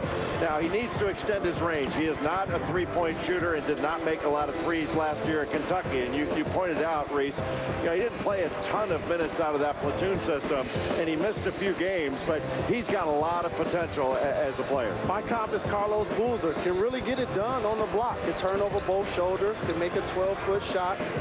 Not the best defender, but again, when you can put the basketball in the hoop, people are going to feed you. The only thing is, him and the Stifle Tower, Gobert, is there going to be enough space on the baseline? I still think the Utah Jazz need shooting. Trey Lyles, the pick by the Jazz, and you had a comparison of the Kentucky player to a Duke player, and Carlos Boozer. That's going to go over well. 5 of the first 12 players picked in the draft lottery so far have come from Kentucky or Duke, with the Wildcats taking a 3-2 lead with the selection of Trey Lyles, who's with Shannon. Well, thanks, Reese. Trey, we're talking about Kentucky. You know, in the system that you played in, you weren't able to really showcase all of your skills. So what do you think fans will be most surprised to see? Just my playmaking ability offensively. You know, I didn't need to do a lot of it at school because we had it at other positions, but, you know, now I'm on another level and I'll be able to do more. You know, Coach Calipari all season long, he called you the X factor. What should Jazz fans know about that? Just that I'm the guy that can come and contribute, you know, right away, and a guy that does anything that he needs to do to help the team win. All right, congratulations. Now we'll go over to Heather, who's standing by with Coach Calipari. Maybe he can tell us what the X factor means for Trey Lyles. Yeah, absolutely, Shannon. Thank you so much. And I feel like you're here so much because you have so many great players that are in the draft year after year. And you say that your season really ends tonight. So far, 3 of your 4 guys taken care of. Is this night playing out the way that you thought it would? Well, now we got to get Book. We got to get him to Phoenix. You got Dakari, Andrew, Aaron. We got the other 3. We got to get them picked. But it's been a big day. It's been our season will officially end tonight with 7 of these guys. It's so impressive year after year. And I did hear you say that this night and getting your players drafted is more important to you than winning a national championship. I'm finding it hard to believe. I never said that. All right, what's the matter? Okay. And we want to win, but not at the expense of these kids. Seriously. I want them to benefit more than the program. That's how I want this to be. So when the season's over, you say, they got more out of this than we did, or I did, or the program did. But if anybody questions me and results, please say it publicly. Final Fours, wins, all the stuff we do, but it's not about that. It's about these kids. I believe you. As a collegiate athlete, I would give anything for an NCAA championship, so I did find that hard to believe. Coach, thanks so much. Respect to you. All right, Heather, John, there is Devin Booker giving a little clap and celebration when his buddy Trey Lyles is selected. You heard Calipari mention he's here with 7 guys. If all 7 wind up getting drafted, that would be a record for one school from a single draft. I think there's some questions about whether both Harrison twins or either Harrison twins will be drafted as we get into the second round, but we'll wait and see how that works out. Andy Katz joins us now, so we have 2 more picks left in the lottery. Andy, right now, what are you hearing? Well, for those that are wondering why the Utah Jazz selected Trey Lyles, we heard from the desk how they needed a shooter like Devin Booker. The Jazz told me that they see Lyles as a mobile 4-man who they can turn into a stretch 4, and that's why they drafted him. All right, Andy, so what do you think? Do you see that in Trey Lyles' future? Yeah, he's got that ability, but he's going to have to improve his range. He did not shoot the 3 very well, but he shoots a good ball. He's big and strong. You know, Jalen mentioned it. He's not a great defender. He's not explosive as an athlete. And at the 4 position, you know, there are a lot of explosive 4-men. Yeah. So that's going to be an issue. But Trey Lyles is a terrific prospect, but he's more of a skilled mid-range shooter. I've seen him as a 4 all along. I don't think he's a 3. I think about the front line for Utah now between him, Derek Favors, and Rudy Gobert. I mean, I think he provides the versatility to guard the 4. I think he can guard 3s as well. And that only adds to the strength of their front line. He shot 14% on 3s and 37% outside of the paint. So they got a lot of work to do if they're going to turn him into a stretch 4. All right, so in the last half minute of Phoenix's time to select, they have the 13th overall pick. The Suns had a lot of close losses over the course of this season, 18 of them by 5 points or fewer, and that's tied for the most in the NBA. They traded Goran Dragic to the Heat in February. They traded Isaiah Thomas to the Celtics. They ended up missing the playoffs for the 5th straight season, yet still finished just 4 games under 500 under head coach Jeff Hornacek. And now Phoenix's time has hit 0, and they're about to make their pick. What do you think the Suns should do with this pick? Combination wings, go Booker here. Knock down, streaky shooter if you're the Phoenix Suns. Especially with that 2-guard lineup that Jeff Hornacek likes to play. You talk about him playing Eric Bledsoe and Brandon Knight together. That gives a release for them to knock down the 3-point shot. Booker's the best player available. And if you're going to go with that theory of taking the best player available, you go with Booker. So Trey Lyles from Kentucky was just selected. Devin Booker of Kentucky, they believe that is the best available player. Will Booker finally hear his name called? Some believe that he would go in the top 5 or 6. Adam Silver about to let us know what the Suns have decided to do. With the 13th pick in the 2015 NBA Draft, the Phoenix Suns select Devin Booker from the University of Kentucky. So Booker is headed to the Valley of the Sun, and now 4 Kentucky Wildcats have been picked in the lottery. That ties the record for most lottery selections from one school in a single draft. North Carolina also had 4 players that were lottery picks back in the 2005 draft. And Devin Booker, second best among major conference freshmen in three-point shooting, a little bit better than 41%. Devin Booker can really shoot the ball, but he's more than that. Like, he's a terrific athlete that can put the ball in the deck. He didn't have to show that much in Kentucky. He was more of a catch-and-shoot wing shooter, but he's got a tight stroke. He's a way better athlete than people think. He had the best lane agility times at the NBA Combine. And Jalen mentioned it the other night.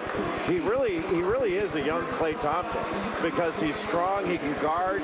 You compare those two as freshmen, Booker's numbers are just a little bit better, and I think he's a better defender as a freshman than Thompson was. Now, Thompson obviously has turned into an all-star and a great NBA player, but I think Booker's got that in his future. Terrific range. That stroke, he's got a high release point, so he can catch and shoot, and he gets it off quickly, but he can also come off screens. He handles the ball well. I think he can deck it and get to the rim, and he can finish. His frame is big and strong. You know, his dad was Melvin Booker, played at Missouri. He's all Big 8, so he comes from really good bloodlines. Never changed his expression. It doesn't bother him to defend. I think he's a very good defensive player. I think he's got a complete game, and he's got more game than he's able to show at Kentucky, and that's probably true of a number of Kentucky players. Ding, ding, ding, ding. You guessed it. Klay Thompson. You're exactly right, Jay. Streaky shooter. Through January, he was shooting actually 51% from 3. February on, 30%. So you're going to need the consistency. But again, a really good athlete can handle the basketball. He's going to fit right in the Valley of the Sun. Devin Booker has his name called, and as I mentioned a moment ago, these Kentucky Wildcats, they didn't cut down the nets, win the national championship as they'd hoped, but they're winning the lottery so far, Jay Will, for sure. They are, most definitely. And this team shot 21% from the three-point line, so he feels that void. I love Coach Cal. He's the Teflon Don. And by the way, he's the first guy to own that I want to see these guys go to the NBA and be successful. And he's here in the draft room. Where the other coaches at? Is he the only coach here? Some of them will be around. All right, Shannon Smith and Devin Booker now. And it's going to be a big blue nation, a big blue nation in Phoenix with Eric Bledsoe and about that trio out there. I'm loving it. I'm loving it. Big blue nation everywhere. Never stopped shooting earlier this. We know you can shoot. We know what you can do from the perimeter. What else can you do? What else are you willing to show us in the game? I feel like in Kentucky, we had a really talented team, and, I fit in really well with the team. I found my niche. So on the next level, I know I'm going to have to create. I think I'm already surprising people a little bit at athleticism, so I guess we'll just stay tuned. Stay tuned. Congratulations, Evan. Reese? All right, Shannon. Devin Booker spent some time with his dad when he grown up around the game at the professional level, and he is becoming a pro himself tonight on what has been a big night for Big Blue. 4 players selected in the lottery. Oklahoma City's on the clock.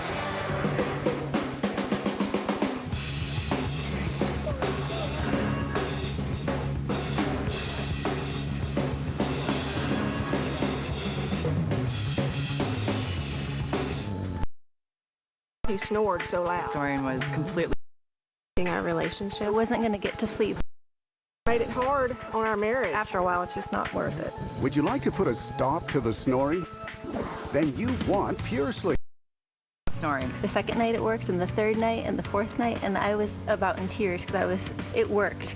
Now you too can stop the snoring instantly with Pure Sleep, the #1 snoring solution in the world with a 15-year track record and over 1 million units sold. Pure Sleep worked for me, and I recommend it to my patients. Common snoring is caused when the airway is constricted, causing the soft palate to vibrate. Pure Sleep is a comfortable mouth slightly forward, opening the airway so that the snoring stops. Just look at these CT scans of a person who snores. Here you can see the constricted airway. Now look how Pure Sleep opens that airway to stop the snoring. What's great about Pure Sleep is that it's adjustable. You can actually fit it to the exact comfort level of your jaw. If you don't have something that can be adjusted, then it isn't going to work. Pure Sleep started working the very first night. It's small, it's comfortable. You don't even know you have it in. Unlike imitators that can't be adjusted or molded to your teeth, Pure Sleep is comfortable and guaranteed to stop your snoring right away. We'll let you try Pure Sleep for 30 days before you buy it. All you do is cover the shipping and handling. Plus, we'll give you a second Pure Sleep with travel case at no extra cost. If it weren't for Pure Sleep, we would be sleeping in separate beds. I like him 24/7 now, not just 12 of the 24. I love him to death, but I didn't want to sleep with that anymore. So, yeah, we definitely need a Pure Sleep. Visit puresleep.ca or call 1-800-641-0756.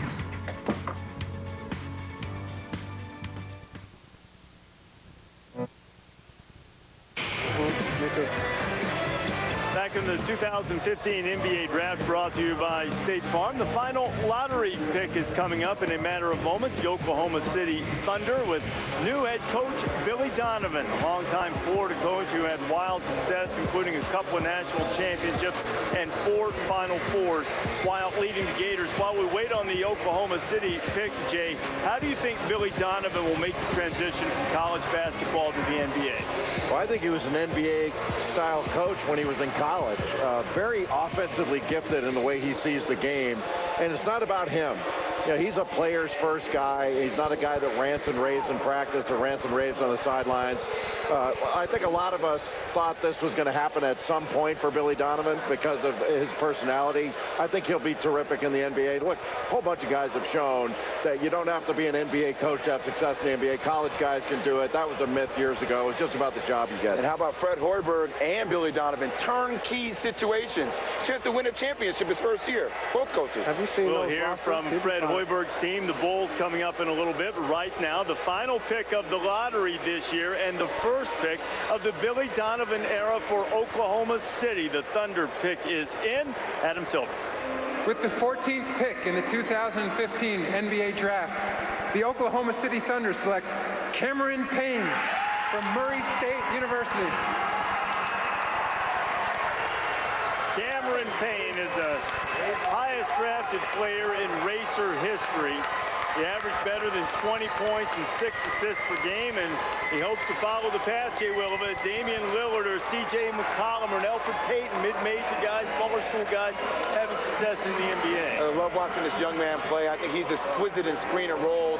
A lefty, Jalen, as you know, lefties can throw your game off, shooting the ball from that position. But talk about the opportunity he's going to walk into playing alongside Russell Westbrook, and then also get a chance maybe to defend some two-guard spot as well. I talked about this team needing a facilitator. Well, he's the third sophomore to average 20 and 6. The other two, Penny Hardaway. And the gentleman to my left, Jay Williams. So as we see Cameron Payne going up to have his moment with Adam Silver, what does Billy Donovan have in this guy from Murray State, JB? Well, he's got a really good leader with a high basketball IQ. You know, Jay mentioned he's a lefty. Yeah, he can score. He can shoot it. He's excellent off of pick and rolls. He comes off. He doesn't just blast off. He plays with pace and an excellent passer. Over 40 minutes, 7.5 assists per game.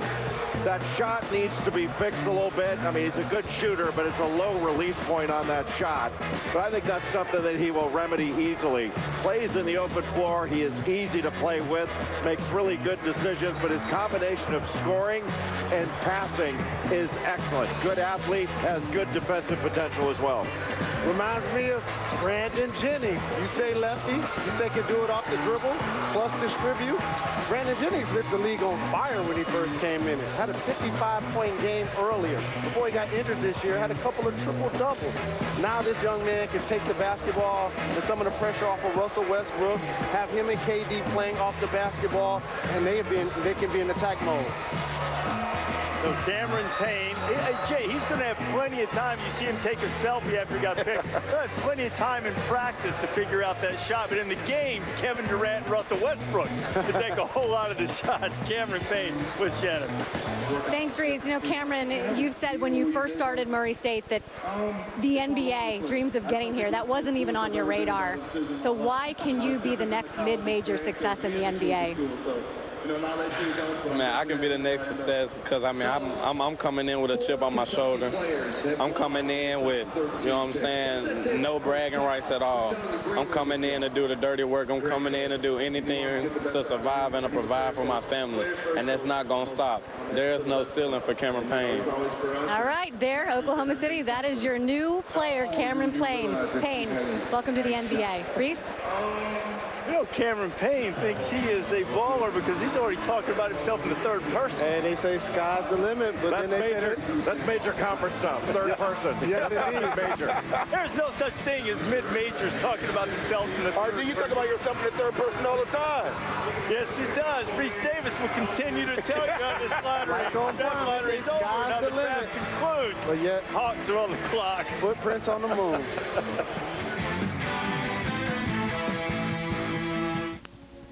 Time is the overseer of all things.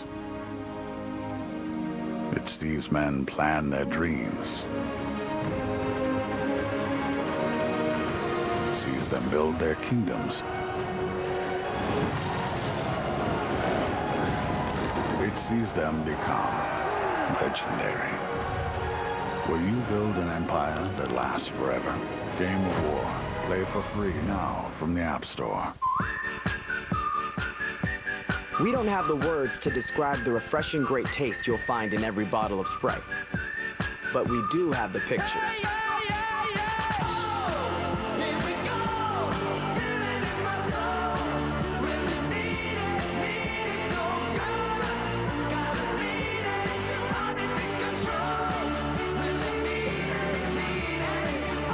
Sprite.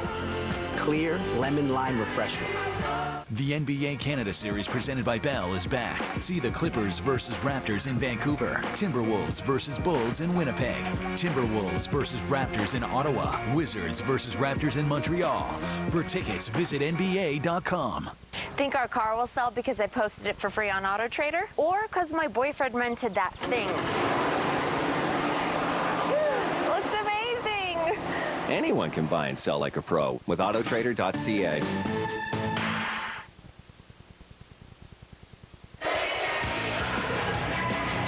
Well, the lottery is concluded. The Hawks are on the clock, but just because the lottery's over doesn't mean you can't find big-time players like Eric Bledsoe or Avery Bradley or Kawhi Leonard, who was picked by Indy 15th and traded to San Antonio. Kenneth Faried, rebounding machine, picked by Golden State, now with the Nuggets, and then Jimmy Butler, chosen by Chicago, the 2015 Most Improved Player and an All-Star this past year. So the Hawks, the only 60-win team in the Eastern Conference, are in this position on the clock with the 15th overall pick because of the Joe Johnson trade with the Brooklyn Nets, the homestanding Brooklyn Nets. See on the screen what the Hawks received in addition to this 2015 first-round pick and a second-round pick in a couple of years. So the Hawks made it to the Eastern Conference Finals this past year.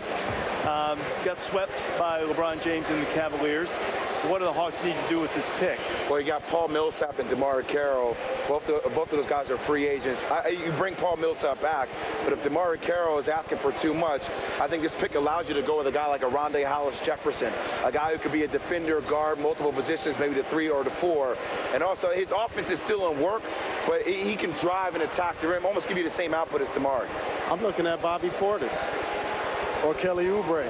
Because, as you mentioned, they need forwards. Millsap is a free agent. Carroll's a free agent. And they need to get taller, in particular, at the 4 and 5 spot and versatile. I like either one of those guys for the Hawks. Yeah, Kelly Oubre is the guy I've got as the best available player right here, and he does have the highest ceiling of the players in this range because of his athleticism, his length. He's a wing defender. Oubre is the guy that I think is the best available. Will it be Kelly Oubre as the pick is now in for the Atlanta Hawks, who had a great resurgence this year under NBA Coach of the Year Mike Budenholzer? Adam Silver with pick. With the 15th pick in the 2015 NBA Draft, the Atlanta Hawks select Kelly Oubre from the University of Kansas. My guy's right on it. As usual, he was good in isolation defense. Has an interesting interesting backstory. He and his father fled New Orleans when he was 9 years old to get away from Hurricane Katrina. Enrolled him in a private school in Houston and ended up going to Kansas. You see Bobby Portis waiting. What do you think of this pick, Jalen? I really like the pick. As you mentioned, he's a really good defender. He reminds me a lot of Trevor Ariza, second most efficient isolation defender in the Big 12. Is he a 3 or is he a 2? He can do both. My thing is you have Kyle Korver, you have Dabo Cephalosha. You're kind of stacked at that position already. He can be whatever he wants in those shoes. That is quite a shoe game. But also, he was wearing red velvet shoes at the lottery, but this beats those red velvet shoes. Kelly Oubre has a 7'2" wingspan. He has athletic, left-handed. When he came out of high school, people were talking about, man, he's a lottery selection. He didn't perform as well at Kansas early on because he wasn't prepared defensively. But Bill Self knocked that out of him, and I think he's got great potential as a wing defender. He's got a good stroke. I think he can move that out. He's very athletic.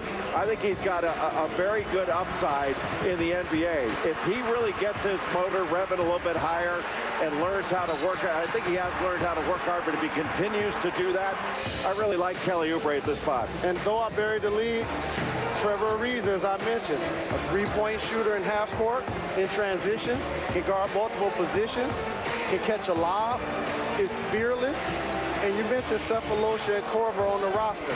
One gives you defense, one gives you spot-up shooting, he gives you versatility. And so the first pick outside the lottery is Kelly Oubre, selected by the Atlanta Hawks. But Jeff Goodman is with us right now. Jeff, what are you hearing about whether Kelly Oubre will indeed wind up in Atlanta? Yeah, Kelly Oubre is on the move. My sources tell me that he is going to Washington for pick number 19 plus 2 future second-round picks. So Oubre headed to the Wizards for 2 future second-rounders and the number 19 pick.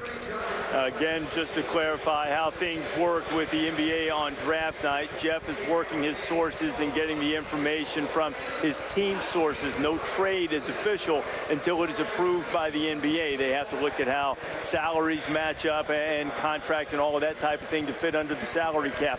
So that's not official, but Jeff's sources saying that Kelly Oubre is going to be headed for Washington. At the moment, he was the selection of the Atlanta Hawks, 15th overall, and he is with Shannon Spate. That's right. Of course, Kelly, you couldn't hear Jeff Goodman's report just now, but he did say that you are potentially on the move to Washington. What have you heard? I haven't heard anything.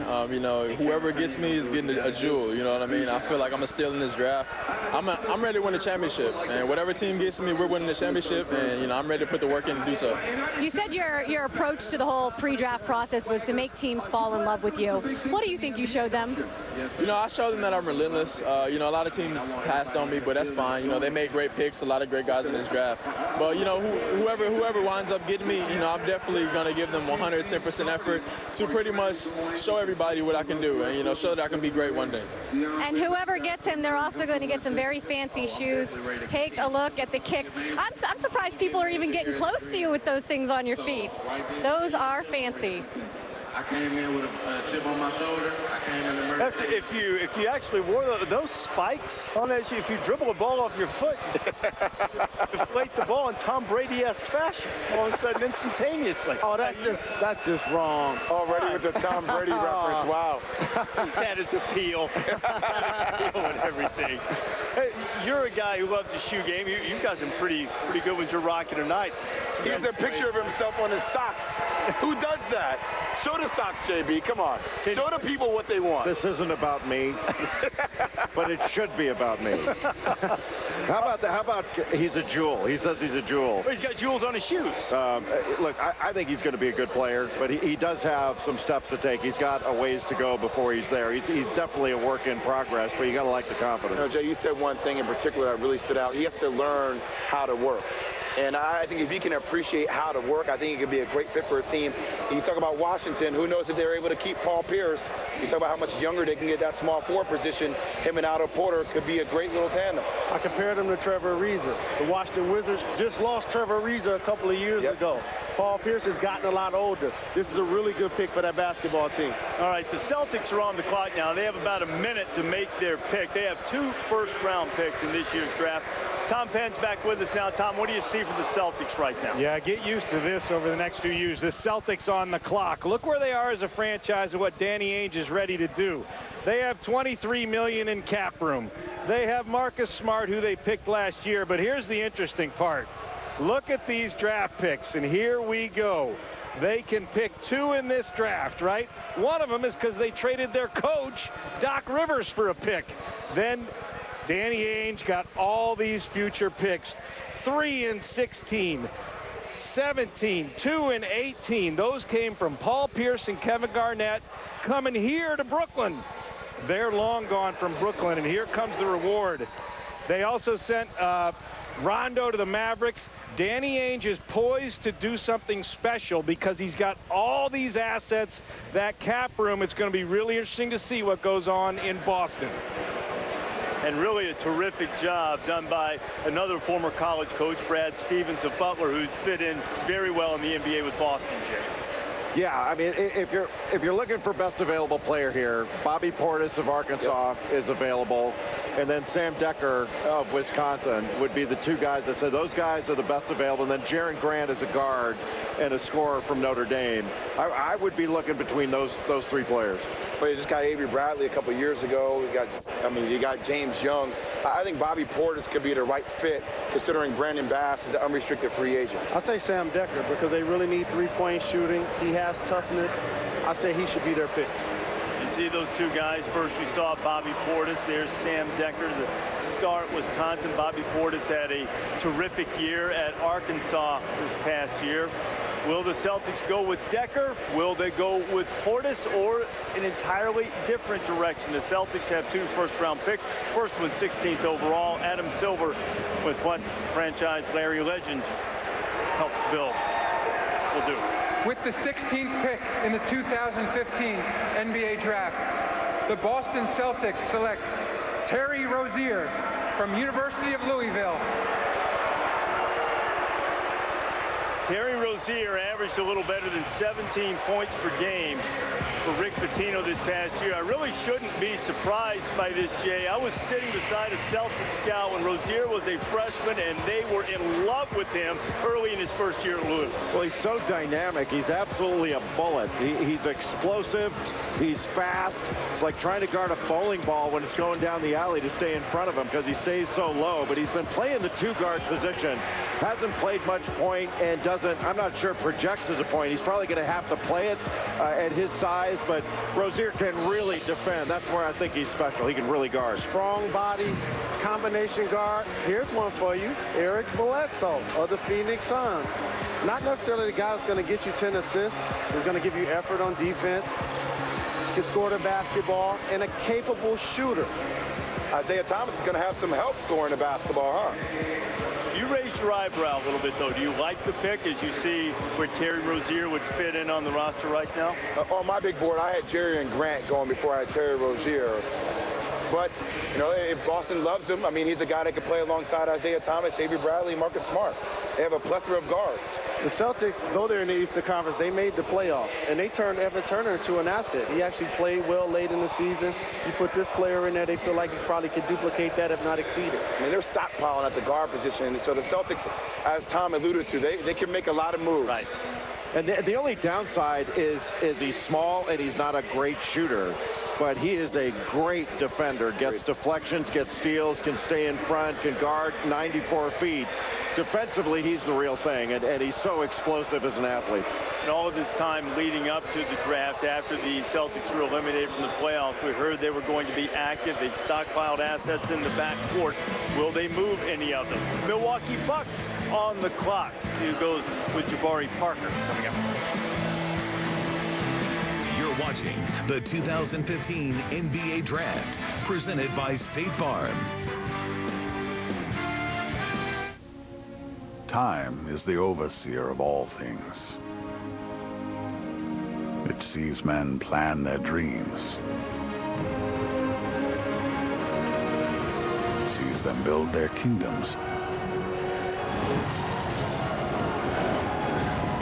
It sees them become legendary. Will you build an empire that lasts forever? Game of War. Play for free now from the App Store. Now. 1,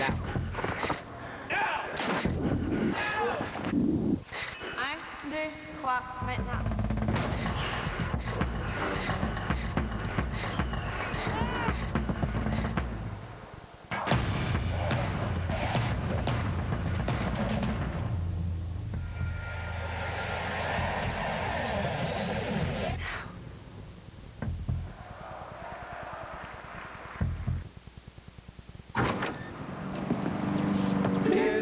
For avocado, fa la la la la la. No need to fly to Santiago, fa la la la la la. Make your Subway sandwich better, fa la la la la la la la. Please accept this avocado sweater. 'Tis the season for avocado at Subway restaurants. So go ahead and add delicious avocado to any of your favorite sandwiches, all day, every day. Fa la la la la la la.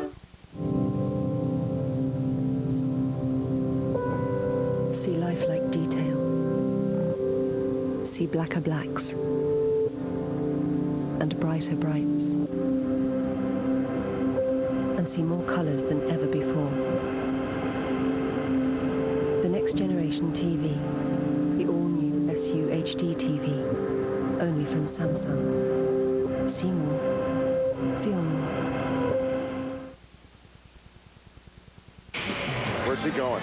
You can catch these draft picks tonight play for their new teams for the first time in the NBA Summer League. It runs July 4th through the 20th. Join the conversation. Hashtag NBA Summer and watch NBA TV for all the action. 17 days of continuous coverage, culminating with Samsung NBA Summer League in Las Vegas. So we have 16 picks that have been made. Jay, who are the best available guys out there? Well, we talked about Bobby Portis of Arkansas, Sam Decker, Jaron Grant, R.J. Hunter of Georgia State, an excellent shooter, but you can see a guy like Justin Anderson from Virginia if you're looking for shooting, or Rashad Bond from UNLV, an excellent shooter with a big-time stroke. So you've got a number of different ways you can go, and here's where things, you go with what you like and where the best upside is.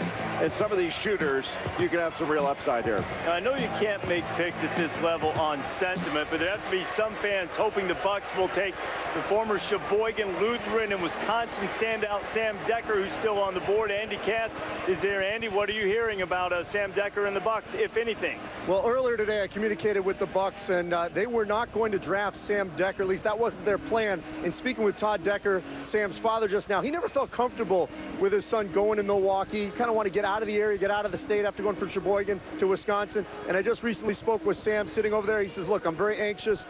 I'll be fine, he told me. I just want to get this over with and get out of here. So we'll have to wait and see if he happens, because we know he's not going to Washington based on what Jeff reported. They've already cleared it that they're not going to draft Decker, so we'll have to wait and see where he goes here in the next couple of picks. Okay, so apparently Decker will not be getting this over with, at least not with this pick. The Milwaukee Bucks have made their selection. That information has been passed to the commissioner, Adam Silver. With the 17th pick in the 2015 NBA Draft, the Milwaukee Bucks select Rashad Vaughn from UNLV. Rashad Vaughn was the Mountain West Conference Freshman of the Year, averaged nearly 18 points per game in 23 games before a knee injury ended his season prematurely. Well, Rashad Vaughn, you could argue, is a steal at this position in the draft, or a steal in the draft totally. He's got size. He's a natural scoring talent. He can create his own shot and create his own offense. And really, he's only 18 years old. He had a meniscus tear late in the season, so he missed 10 or 11 games. But he's good on spot-ups, very good on isolations, and very good on pick and rolls. He can really shoot it. Deion Waiters is my comparison. You said it right, Jay. Can isolate the basketball, likes to score. I'm calling the Milwaukee Bucks team futuristic. You have Jabari Parker, Giannis Antetokounmpo. You like that, don't you? I do. I'm so impressed. Michael Carter-Williams. They have multiple players that play multiple positions. Who's their head coach? Jason Kidd. It only makes sense. They need shooters. You watch the playoffs, Chris Middleton was like the only guy that can make a shot from the outside. And you talk about MCW, loves to get to the rim. The Greek Freak loves to get to the rim. Jabari Parker and then a guy like Rashad Vaughn, that gives them two guys that can dance with the basketball and make shots from the outside. You know, and Chris Middleton is a restricted free agent. Yeah, he's not a big-time athlete and not a great defender. He's an offensive player, so he's going to have to improve as a defender. You got to play at both ends, but I like the pick. I think he's a good player. Jason Kidd is going to play positionless basketball. That's who he was as a player. He was a triple-double waiting to happen. Makes sense. So he adds another piece by getting Rashad Vaughn there. Rashad Vaughn not here in Brooklyn at the draft, so he can't necessarily have his draft night outfit critiqued by Mosiah Bridges. Perhaps you've seen Mosiah, a winner on Shark Tank for Moe's Bows. He's got a big bow tie company, and he's been helping out some of our draft picks tonight. Shannon Spake caught up with Mosiah. So if you thought some of the guys here tonight are getting a head start on their career, how about this kid, Mosiah Bridges, 13 years old. He runs a $200,000 a year business called Moe's Bows, and he's our fashion guru from tonight. I want you to, you've been looking at some of the guys out here. You had a chance to see them all on the stage. Who stood out to you? The one that stood out the most was Kelly Oubre. He really brought the shoes, I would say. And of course, Trill, Willie Cauley-Stein. Yes, because the bow tie, of course. I mean, that was the perfect bow tie that I gave to him. And I was just so proud to see that he achieved his dream. His dream and wearing your bow tie. You know, you name all of your bow ties. They all have particular names. Do you know the name that Willie Cauley-Stein is wearing tonight? Well, that was an original for him, so I made that especially for him. So I was thinking of a name. So Trill, I was thinking of that. So it was good, yeah. And of course, Mosiah will be here with us the rest of the night. And we're going to take a look at some of our analysts. Jalen Rose, Jay Williams. We're going to break down their draft suits. It was a while ago, but we're going to take a look back. We'll look forward to that, but you know, that's a lot of fun to talk fashion. I've got a serious question here. Mr. Billis, how do you think that young Mosiah Bridges running a $200,000 a year company, how could that impact his educational future? I think it's really going to hurt it because amateurism is the bedrock of education. So that young man is compromising his education by making money. He should be giving away the bow tie. Why would you get him started? Why would you stir the pot with him? Well, because we're a little over halfway through the first round of the draft, and, you know, I got to make sure he's still awake down there. Okay, the Rockets are on the clock right now. We'll look forward to seeing that red suit again. Oh, you no. know, we just can't get away from it. There's some things you do in life that follow you around, but you own it pretty well. I'm glad social media didn't exist then. Think you get worn out for that suit if that had happened? And I'm glad y'all can't see the red gaiters I was wearing. Oh, you really? were wearing red gaiters? Absolutely. Oh, Lord. That's not a big surprise. I'm from Detroit. That's what we do. All right, the Rockets are on the clock with the 18th overall pick. This is why that they're selecting in this position, part of a three-way trade among the Rockets, Pelicans, and the Wizards. The Rockets got Trevor Ariza, Alonzo G, and Scotty Hobson. And this pick at number 18, you see who the Pelicans got, and the Wizards got Melvin Ely, a trade exception in that trade. So that now leaves Houston, who had 56 wins this past year.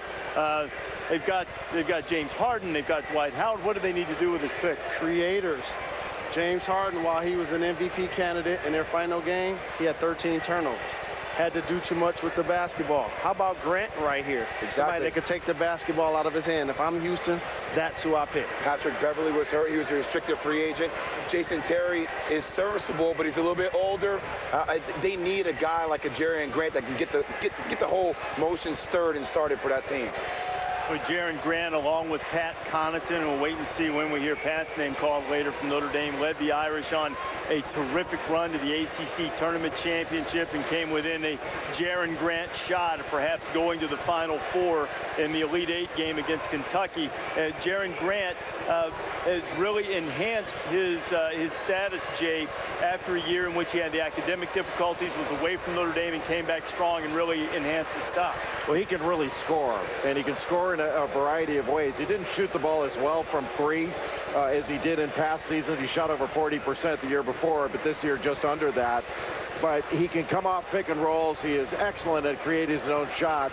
and he can finish around the rim once he gets there with floaters, runners, get over the top of people. And I think he's an excellent passer. So it would be, and he's mature. He's ready to come in right away and play.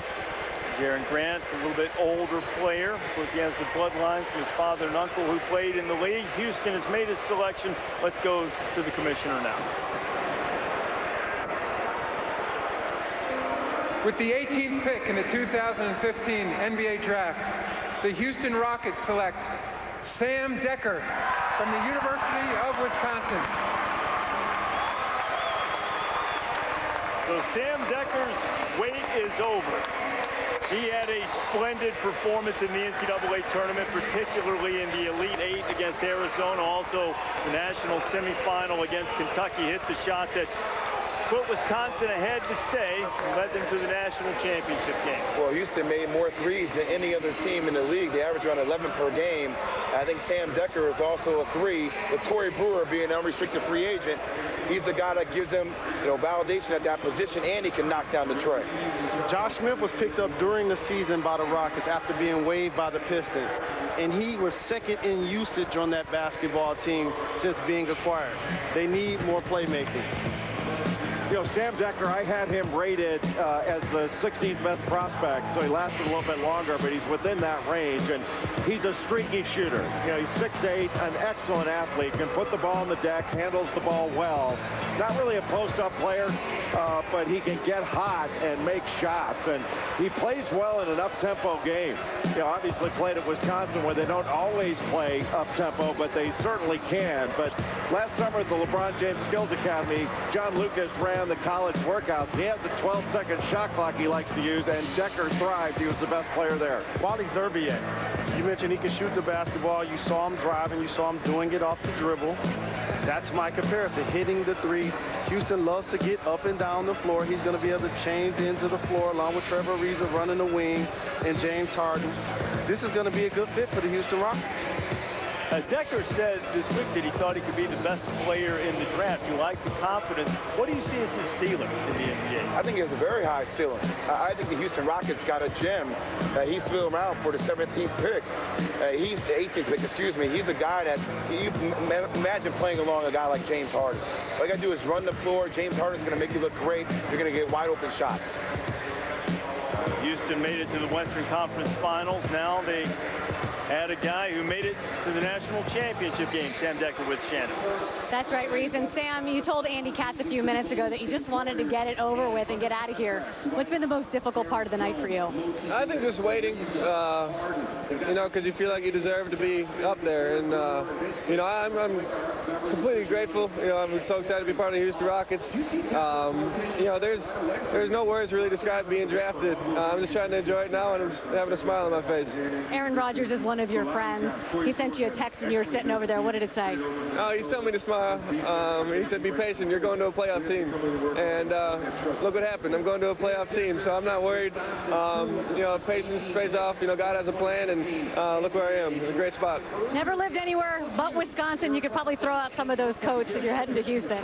Thank gosh. All right, guys. No shovel necessary in Houston for Sam Decker as he leaves Madtown. The Wizards are on the clock. We had the news earlier. We believe they will be making this pick for the Atlanta Hawks. Wizards on the clock for the 19th pick. What's wrong with shoveling snow? Come up here. Get up here. Either way, just get up here. Welcome inside. Paul Jones, Sherman Hamilton, the media behind us as we have what we call, I guess it's almost like another trade deadline day, Sherm, draft day, because there's so much in play. Not only do you have players, contracts up, but you've got picks. And the Toronto Raptors taking advantage of that, making a move.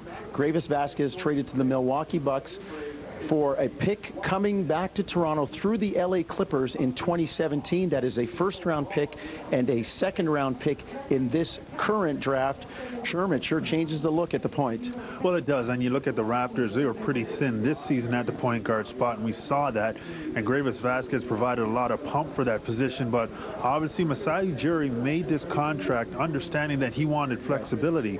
Gravis going into the last year of that deal this upcoming season, and the Raptors felt like that draft pick and what they would get in the second round could potentially help them moving forward. But the reality is, now we figure that the Raptors are going to have to make some moves to shore up that point guard position, because now they're really thin there. So you figure Masai's got some things in the works right now that are going to build that point guard spot back up. Let's face it, it's such a crucial position in the NBA. You have to have quality at the 1, 2, and 3 spots in the point guard rotation. So I'm sure Masai Ujiri is looking at that and making sure that he has some options, that he can make some deals. And to me, this is just the first block to tumble down in what's going to happen throughout the rest of the season and through free agency. Time is the overseer of all things. It sees men plan their dreams, sees them build their kingdoms. It sees them become legendary. Will you build an empire that lasts forever? Game of War. Play for free now from the App Store.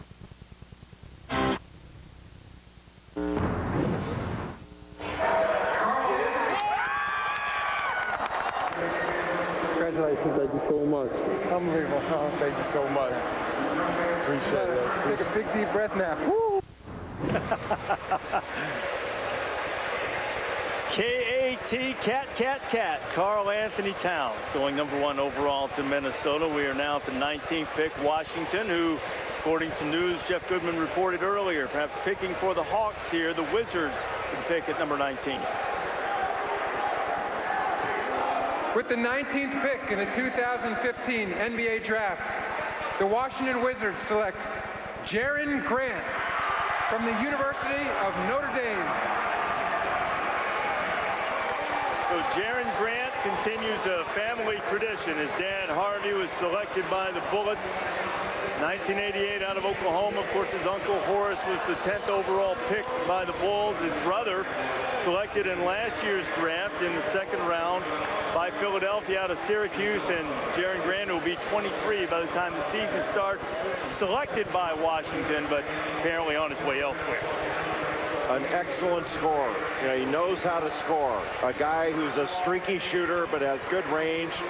Coming off pick and rolls, he's really, really good and really dynamic. Athletic, can get to the rim, an excellent finisher, and can finish in a variety of ways. And one of the great things about Jaren Grant is he's a passer. He averages almost 7 assists per game, and he's got a 3-to-1 assist turnover ratio. This young man knows how to play. He's mature. He can step in. I think he can be a very good defender. It wasn't his overall strength, but he can go get buckets for you. And didn't shoot the ball as well from 3 this last year, but he really made a ton of plays, and he was fun to watch. I think when he steps into the NBA, he steps in as a ready-made scorer that can come in off the bench, be a starter, and he can get you buckets. Andrew, I think he can defend multiple positions. He can defend the 1 or the 2 guard spot. Mature, as you mentioned, Jay, takes care of the basketball. Grievous Vasquez comes to mind for me. You said coming in off the bench, that's what he's made a career doing. And also, the ability to compete on a nightly basis and play with a chip on his shoulder. That Grant family has some really good genes. I'm trying to get some hands on some Grant-like horrors. They do, and Jaren Grant, the latest one selected. Okay, but we told you earlier about the report that Jeff Goodman had about the Hawks and the Wizards making a deal. All right, Jeff Goodman is back here with us now. So, Jeff, flesh that out a little bit for us. The Hawks took Kelly Oubre with the 15th pick. He said he was on his way to Washington. What does this mean for Jaren Grant? So Jaren Grant will take his versatility to New York in a deal that will bring Tim Hardaway from the Knicks to Atlanta. So that's a trade. 2 guards flipping. You know, this pick initially started with Washington, goes to Atlanta. Oubre switches places, and now Hardaway, again, Hardaway goes to Atlanta, and Jaren Grant goes to the Knicks. Okay, and again, all of these trades just proposed, not finalized by the NBA yet. Jaren Grant's with Shannon. Jaren, of course, Jeff Goodman, you weren't able to hear that report, but he just reported that you'll be going to New York. What have you heard about that? You know, just rumblings about, you know, me being in New York, and, you know, I'm excited for it. You know, your dad, your uncle, they've all made their name in the NBA, and now it's your turn. What do you want to prove? You know, it's really truly a blessing. Put God first, and anything can happen. I just want to come out here and prove that, I belong. Make a name for myself. We all saw you run in the tournament this year. How do you think that changed the perception of you? I'm a winner. Didn't get to really win a lot, in the postseason at Notre Dame, but to win a championship and then to make that run, I think was really special. Thank you. Congratulations. Appreciate it. Thank you. Reese? Shannon, as likable and as mature a young man as you'll find in this draft, and we mentioned the family ties. His dad was Harvey Grant, played for the Bullets and Blazers. Horace Grant had a terrific career. You see him in an Orlando jersey, probably best known with the Bulls. Won 4 titles with the Bulls and Lakers, and his brother Jeremy, who was drafted by the 76ers, as we join Heather Cox. And Reese, what makes this even more amazing, you talk about these 4 players, actually consecutive drafts for Horace and Harvey, and then consecutive drafts for Jeremy and Jaron. It's hard to believe how surreal, considering the family history, is tonight for you. I just tell you, first of all, I'm just so blessed, man. I want to give you all the praise to the good Lord. And, it's amazing if you work hard and you try to do the right thing, good things will happen. And this is fun. A little bit of a family wager took place in the spring. Jeremy, you went 39 last year, and you bet your brother a pretty large sum of money that you would stay the highest drafted son. So it's a little bit of a win-win, I'd say, for you. Is the loss of money worth the high pick for your brother? I think it's definitely worth it. I mean, I definitely wanted to win the wager, but at the same time, I'm just so happy that he got drafted where he wanted to. What will it be like for you guys to continue this NBA dream together now? It's going to be a lot more wagers coming up soon. I got to win one. Remind me never to make a bet with you. All right, respect to you. All right, Heather, and assuming that the trade is finalized by the NBA, a little Sixers-Knicks rivalries, both of those franchises trying to get turned around. So you kind of take a step back now and look at, after Jeff Goodman's report, assuming that goes through and is finalized and becomes official, the Knicks will have picked up Jaren Grant and Chris Porzingis. There goes Carmelo Anthony, a little bit healthier. What do you think about what the Knicks are doing so far? Well, I like Jaren Grant. I like him on any team. It's going to be interesting to see him run the triangle. But he had more assists. He had more assists than any other major conference player in the last 4 years. He's a playmaker. Now, as long as he can get to those playmaking positions within the triangle offense, I think that's when he can be effective. Correct me if I'm wrong, but you're not the biggest fan of triangles, right? Triangles, isosceles triangles. No. You're not a fan. It takes the ball out of the point guard's hands. What do you like better is like straight lines on the baseline, everybody clear out for screen and roll. Screen and roll, yes. I mean, the Knicks draft is going to be determined by how Porzingis pans out. If he turns out to be a great player, that's going to be looked back upon as a masterstroke. If he's not, you're going to hear Frederick Weiss and all that business. Right. So it really depends on how Porzingis turns out. And also for the Knicks, they must hit it big in free agency. That's going to be a key also. You pay Phil Jackson $65 million, Derek Fisher $25 million, Carmelo Anthony $120 million. Is Greg Monroe the answer? Possibly. Okay. He can score on the low post. He's not much of a shooter, not much of a rim protector, but he's a double-double, and he will fit well in the triangle. J. Will doesn't believe anybody fits well in a triangle. But also I do. Jordan, Kobe, and Shaq, they fit great in the triangle. They fit in anything. There you go. All right, Toronto Raptors are on the clock now. Toronto had 49 wins, most in franchise history. Lou Williams, 6th man of the year. So what can Toronto do to build on a successful season? Let's see who Toronto selects.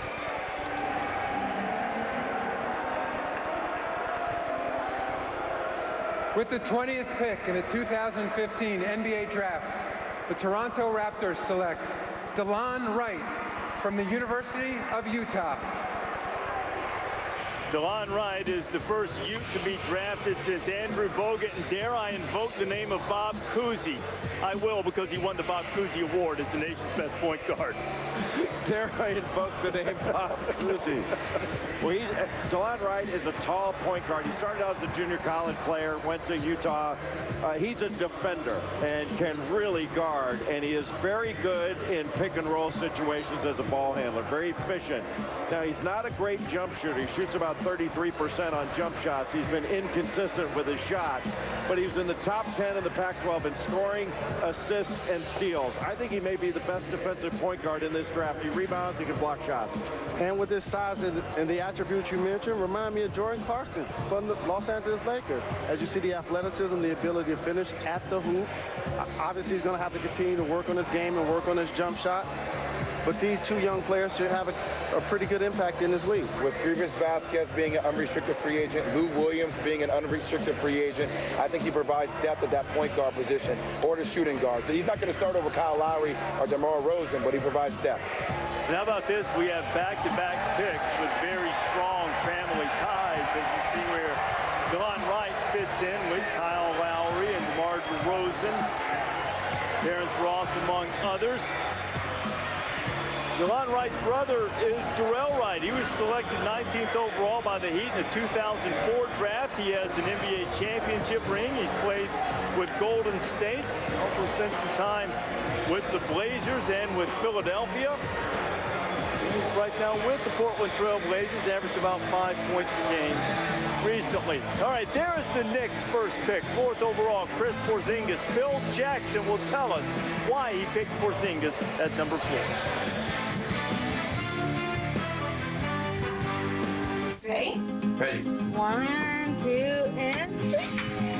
This is our new house. Moving day, bye. Nice table. First meal.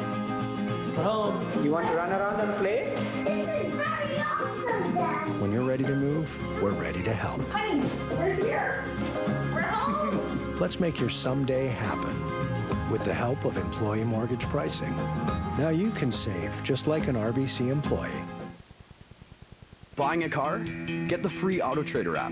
You can search for any car, anytime, anywhere. And with our comparison tool, you'll be sure to get the best deal.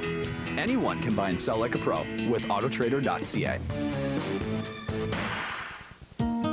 Lights are low, the drinks are cold, it's time to have a good time. Party time, lose track of all time. It's all about tonight. McCain Spicy Wedges. Share something good. This is how I roll. And roll. And roll. Which is why I rely on OK Tire for everything from an alignment, brakes, and steering to recommending the perfect tires, like the Toyo Open Country AT2, with excellent all-terrain performance and extra long tread life. Ask about the Toyo Open Country AT2, driven to perform at OK Tire.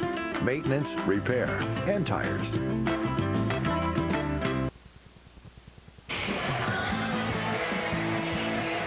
Back in Brooklyn at the NBA draft, the Knicks had hoped to pick a little bit higher in the lottery. They were at number 4 overall. They took Chris Porzingis from Latvia, played professionally in Spain. It was not greeted with great affection by the Knicks fans here in this arena. However, Phil Jackson, not too long ago, explained why he felt like the Knicks made the right selection by taking Porzingis at number 4. Phil, why Kristaps Porzingis? He's got the best hip upside that we had available to us. Has a great attitude, good family, working at the game. We understand that, you know, it might take a year, but he's willing to work, and he's got the equipment to do it. You've heard all the talk about, you know, Darko Milicic and Jan Vesely and a lot of great European prospects that didn't pan out. What makes you think Porzingis is different? Well, you watch a guy play and you see how he plays, his activity level, that he has a, you know, a shot, a great stroke, that he has the desire, the willingness, the structure behind him. All those things, I think, work out in his favor. You've talked about how you want to play here with a certain type of system. How do you see him fitting into the triangle in the system you want to incorporate here? That's not going to be an issue. That won't be an issue. Offensively, you know, Kristaps going to be fine in whatever we put him into. You know, the big thing about his learning process is going to be defensively. the other great players that went before him, there are those who say Porzingis has the most upside in the draft and in 10 years will be the best player. Do you believe that's the case? Well, we want to believe that. You know, the proof is, you know, what happens 5 years down the line. But we like the fact that it was a choice for us. We like the fact that this guy, you know, has the wherewithal, the intestinal fortitude to go after it. That he is, you know, one of these, you know, things that we always used to count on. What's the risk and what's the reward? The reward is great. The risk is great, but the reward's great too. This is your last pick of the evening. Right now, will you guys make any moves to get another pick in the draft tonight? More than likely. Yeah, we'll get in there. And not long after Chris talked to Phil, you heard Jeff Goodman report that the Knicks have made a deal. Sent Tim Hardaway to the Hawks. They wind up with Jaren Grant. Trade yet to be finalized by the NBA. Okay, well, we're waiting on the Mavericks who are on the clock. What's your reaction to what you heard from Phil? I'm not mad at Phil because what I heard is I got 11 rings. I can wait 5 years. Or if you don't like my pick, then what are you going to do? It is what it is. What you going to do? It's going to be patient. It's going to take Porzingis more than a year. It's going to take him more than a year. Well, they hope sooner rather than later, and sooner is when the Dallas Mavericks will have their newest player, although they haven't kept a lot of their guys around recently in the draft. Mavericks coming off a 50-win season. They have the 21st pick overall. Maybe Jones. With the 21st pick in the 2015 NBA Draft, the Dallas Mavericks select Justin Anderson from the University of Virginia. Justin Anderson, the first Cavalier to be picked in the first round since Corey Alexander 20 years ago. I think this is a really good pick. Justin Anderson is a left-handed, powerful athlete, and when you say powerful, he is powerfully built. He's got a 6'11" wingspan. He really improved his shot. I thought he was a little wild as a shooter last year with some of the shots he took and the way he took them, but he really tightened up that stroke. His body balance much better this year. He lands in the same spot he took off from. Now, he got injured. He broke his hand, his left hand, against Louisville, I think it was. And then it's just he's about to come back. He had an appendectomy. But he can defend. He's a 55% finisher at the rim. I think he's a kind of a sleeper in this draft. He's got a chance to be a very good NBA player. And also get his chance to play for one of the best coaches in the NBA, in Rick Carlisle. Versatile wing, can make the three. He's going to demand that he defends as well. Tyson Chandler's happy. He actually has some help defensively on the perimeter. Monte Ellis opts out. You get a guy like Justin Anderson. History would tell us to be careful. Over the last 17 drafts, the Mavericks have selected 30 players, with Anderson being the 31st player. You know how many of them have suited up for Dallas in the season immediately following their draft? Only 6. There's no news right now about Justin Anderson, but history says the Mavericks don't mind wheeling and dealing. Okay, we had 21 picks made so far. Chicago Bulls new head coach Fred Hoiberg now on the clock with a 22nd overall selection. Tom Penn and Fran Fraschilla with us right now. You're getting to the back end now of the first round. What are teams looking to do here? There are lists in every draft room in the league that talk about specialists right now, right, Fran? Knockdown shooters, somebody that can make a shot. Remember, these are playoff teams. Disruptive defenders. Can you stop somebody? Can you get on the floor? And then size. Give me some size. So I go to my personnel guy, and I say, give me some help. What do you want in Chicago? We need a shooter, and we can't have Jimmy Butler playing 44 minutes a game, okay? Okay, so we got to get some rest. I like R.J. Hunter, but our scouting staff loves Pat Connaughton, excuse me. What you like about him is, Tom, he can knock down shots. He's a better athlete than anybody thought. You saw that at the Combine. Yep. I think Fred Hoiberg will love this kid. It'll stretch the floor for us. Okay. We got to go with Connaughton. What are we doing in Portland? Well, in Portland, we're going to lose LaMarcus. What do you want? We got to go big. We've been watching Bobby Portis for 2 years. Right. We love his energy, okay? And when you know he's going to give you 10 years of rebounding and hustle. Our analytics guys love him, but when we saw him at Iowa State, I took you to see him. You really liked the way he battled the Cyclones. That's our guy. Fair enough. All right, finally, what are we going to do down here? Cap. We gotta help LeBron with some more shooting. R.J. Hunter, his percentages weren't good. We love his size. Let's put him here. We love the size. We lost Portis. Yeah, no, we're going to get Portis back, unless we trade him. So fair enough. It's shooters, defenders, and bigs. Let's see if they start falling that way. All right, so that's what Tom and Fran think will happen coming up in the draft. The Bulls are on the clock with just over a minute and a half left to make the first selection of the Fred Hoiberg era. And you think the Bulls are going to go big here? I would take a guy like Bobby Portis. Todd Gibson's coming off surgery. Paul Gasol is turning 35. And then you have a guy like Joakim Noah, who really doesn't give you points down low in the paint. He's more of a defensive player. Bobby Portis gets you younger at that position. But as you look at Hoiberg, Hoiberg's going to want guys to be able to score. He ran a free-flowing offense. Everybody talked about how his NBA experience helped him at Iowa State. How do you see Hoiberg translating with the Bulls? I think he was always a pro guy, per se, coaching in college. I got a chance to play with Fred in Indiana and with Chicago. He's a really good basketball mind. He did well in Minnesota. He did well at Iowa State. I think he's going to do well with the Chicago Bulls. We have one of the best rosters in the NBA. For me, though, I think they need a backup point guard. I would probably look for Tyus Jones here. Fred Hoiberg's got a great temperament. I mean, he seems like he'd be a great guy to play for because he's a great offensive coach, and he's on an even keel all the time. And you'd want to play for a guy that when he says something to you, it's got meaning behind it. I really like him as a coaching prospect in the NBA. Well, Hoiberg thought it was just a matter of time before he moved on to the NBA, and he did. His background after the long playing career, spent some time in the front office, showed some coaching chops with Iowa State. Now, how much will it help the Bulls just to have, Jay mentioned the temperament, a little bit of a different temperament from Tom Thibodeau? I think it's more familiarity because you always go for the opposite. When you have a coach with his temperament initially, then you go for a guy like Thibodeau.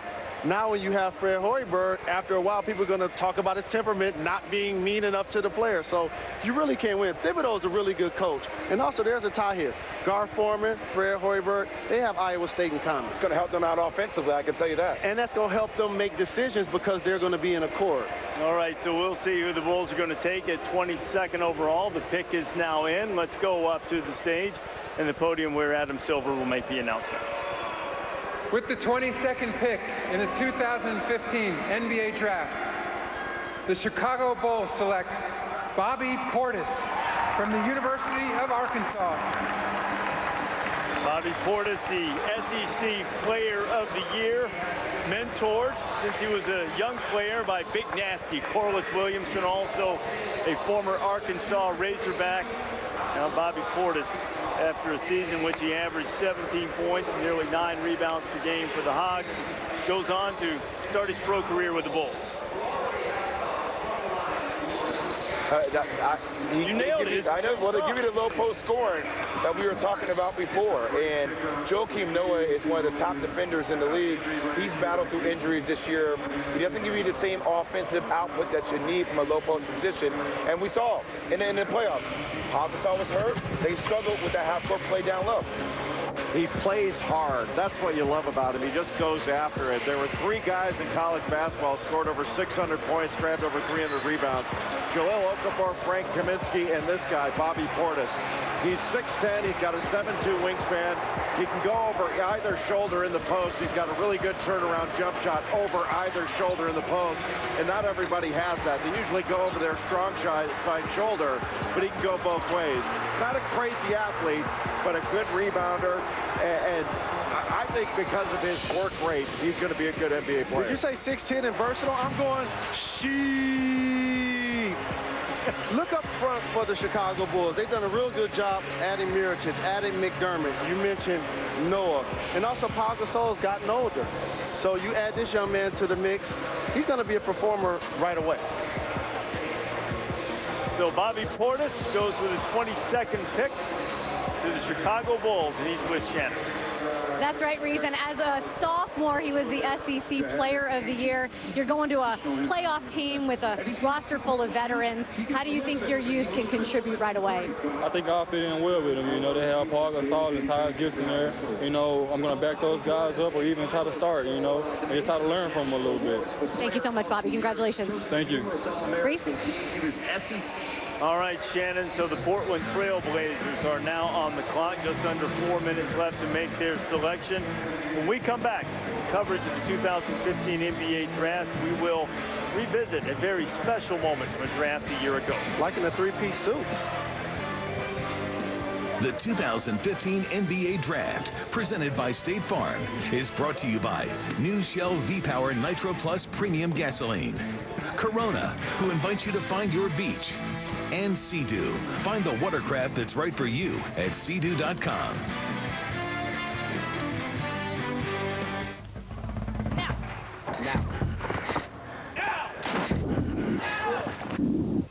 I'm this clock right now.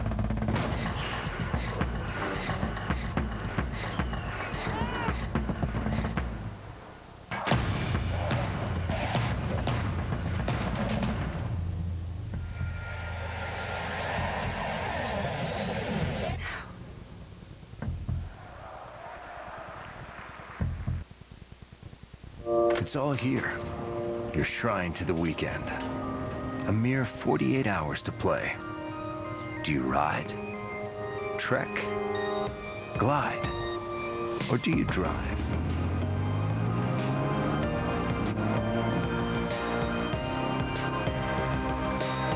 Introducing the first ever all-wheel drive Mazda CX-3. Because driving matters. Time is the overseer of all things. It sees men plan their dreams, sees them build their kingdoms. It sees them become legendary. Will you build an empire that lasts forever? Game of War. Play for free now from the App Store.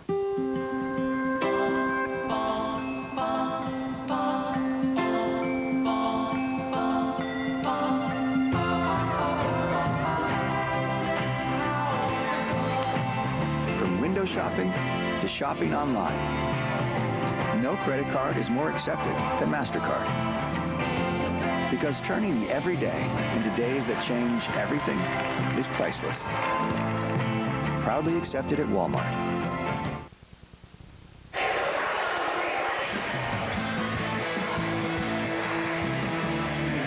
Back on our coverage of the draft, Portland Trail Blazers on the clock. They are having a first-round pick, 23rd overall, for the first time since 2012. And they took Damian Lillard and Myers Leonard in the first round with the 6th and the 11th pick. So the Trail Blazers, after winning 51 games, are on the clock with the 23rd overall pick. Last year, it was during right about this portion of the draft when Isaiah Austin of Baylor had a very special moment. He was projected to be a first-round draft pick in the NBA before finding out that he had Marfan syndrome that kept him from realizing his NBA dream, at least on the court.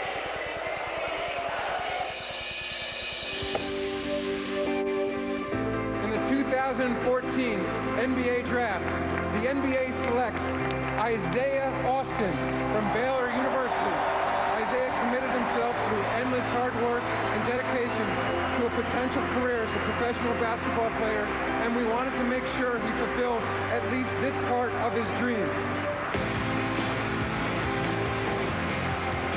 There is Isaiah Austin, and while that was a touching moment for him as he had the deep appreciation for what the NBA did for him, there was also some other meaningful things that happened last year while watching the draft. Rod and Owen Gray saw the story about Isaiah when the genetic disorder he had affecting his heart. And he did a little research, did Rod, and made an appointment the next day to have Owen's eyes tested. That was how some of the symptoms manifested themselves in Isaiah Austin.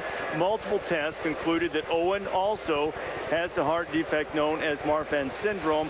Rod Gray says that watching the draft that night prompted him to take action, get a diagnosis, and potentially save the life of his son. And certainly we're delighted to have Rod and Owen Gray with us at the NBA draft this year. And certainly continued success to Isaiah Austin as he continues his career in basketball, albeit not one on the playing floor as he had hoped at one point. All right, so the Blazers are on the clock right now, and it is a remarkable thing. Sometimes you get caught up in draft picks, and you can have a meaningful moment that we all experienced with Austin a year ago, and then see how it impacted another young man's life as well. Absolutely. What a terrific opportunity. Like, it's not a right to play in this league. It's a privilege. And to have the opportunity to put on a uniform is just something special. As I mentioned, 3,988 players have played an NBA basketball game. You had 1 million of critics, but it's really a special and exclusive club. You know, and Isaiah Austin, too, you talk about the mental fortitude to push through something like that. You have to commend that young man. He continues to fight each and every day to find his life without the sport of basketball. How much class was it for the league to actually do that? Agreed, yeah. It was so awesome for that to happen. The NBA continues to handle itself with great dignity and class and matters both on the floor He's in the family. and off. Portland Trail Blazers have just made their selection. We're about to find out who it is as the commissioner makes his way to the podium. 23rd overall pick going to the Blazers, who won 50 or more of consecutive seasons for the first time since 08-09. With the 23rd pick in the 2015 NBA Draft, the Portland Trail Blazers select Rondé Hollis Jefferson from the University of Arizona. Sizable contingent supporting Rondé Hollis Jefferson and his trousers, apparently. See what Zion Bridges thinks of those trousers. The NBA guys desperately want to love Rondé Hollis Jefferson because of how hard he plays, and the only issue with him is finding a little more offense. Everything else is there. And he'd be very popular if you were on the first tee at Carnoustie right now in those pants. Rondé Hollis Jefferson, you mentioned it, is a specialist. Like, he's a defensive specialist. He rebounds at a high rate for his position, close to 9 rebounds per game over 40 minutes as a small forward. And he's a very good offensive rebounder, excellent in transition, and a very good finisher. But he's a guy who is not an offensive player. He does not shoot the ball well at all, only 20% from three-point range. Mid-range, doesn't shoot it well, but he plays with a terrific motor. Explosive. We mentioned his transition finishing ability, but I think his best attribute is his defensive ability. With those long arms, he's rangy. He can guard out on the perimeter. He can go down and guard in the post, and he gets on the glass. He sticks his nose in there, and he rebounds with 2 hands. Really like his potential as a defensive player. I just don't know that he's ever going to be an offensive player. He's just not a natural in that regard. A young Josh Smith in Atlanta in particular. Earlier in his career, he was a player that would have 100 blocks and 100 steals in a season. He's not much of a jump shooter. He's improved playing for the Houston Rockets, can really finish, can guard multiple positions, a fellow lefty also. Interesting to watch Portland, though. They have Gerald Henderson now. They lost Nicholas Batum, but I think he can provide that defensive mindset for the team. The big question, though, they're going to pay Wesley Matthews $15 million a year. That's the kind of numbers he wants. Hey, look at the lineup now as they picked up Noah Vonleh. We'll talk a little bit more about Hollis Jefferson in a moment, but first, let's hear from him. He's with Shannon. Thanks, Reese. You know, Andy Katz walked over to you a few minutes ago and asked you how you were doing with the weight. You said, I'm fine. How have you been able to stay so calm? Patience, you know, believing in God, putting all my trust in God, and my dreams came true, you know, just being patient and waiting for my turn. You said you weren't even supposed to be here. What about this journey got you here? Motivation from my people, from my city, you know, my community. They got my back, I got their back. They keep me pushing. I got to ask you about your pants. First of all, they're extremely fancy, but they're also Trailblazer colors. A little foreshadowing? I don't know, you know, it's just a color. Red's my favorite color. I wanted to add that in there, so it all planned accordingly, and just all grace to God. That's all I can say. Well, congratulations. Thank you, I appreciate it. Reese? All right, Shannon, today on SportsCenter, Larry Brown was a guest, and he wasn't talking about Rondé Hollis Jefferson specifically, but he talked about how he'd had a number of players over the course of his career in the NBA, including our buddy Bruce Bowen. Came into the league without much offensive game, without much ability to shoot, but he felt like that was something that could improve greatly with a great deal of work in many cases. Jay mentioned that Hollis Jefferson's not a natural offensive player. You see him being the kind of guy that over the course of time could at least become functional, someone you at least had to respect as an offensive player. Well, Jalen mentioned Josh Smith. I mean, Josh Smith wasn't necessarily the best shooter when he came in the league, and people learn how to work on their crafts. But I do like the fact he can guard multiple positions, and he's a bulldog defensively. Energy is a skill. And so if he's going to play hard every night, and as you mentioned, guard multiple positions, then they have minutes for him. Exactly. If he takes bad shots and makes bad decisions with the basketball, then it won't be so pretty. All right, so the Cavaliers are now on the clock. They won the Eastern Conference Championship and then fell to Golden State in the NBA Finals, as you know. LeBron returned to Cleveland not long after the draft, just a couple weeks or so after it. Last year, they traded for Kevin Love, dealing the #1 overall pick Andrew Wiggins in the process to Minnesota. They started the season under 500, but then went on a tear toward the end, and then injuries did them in late.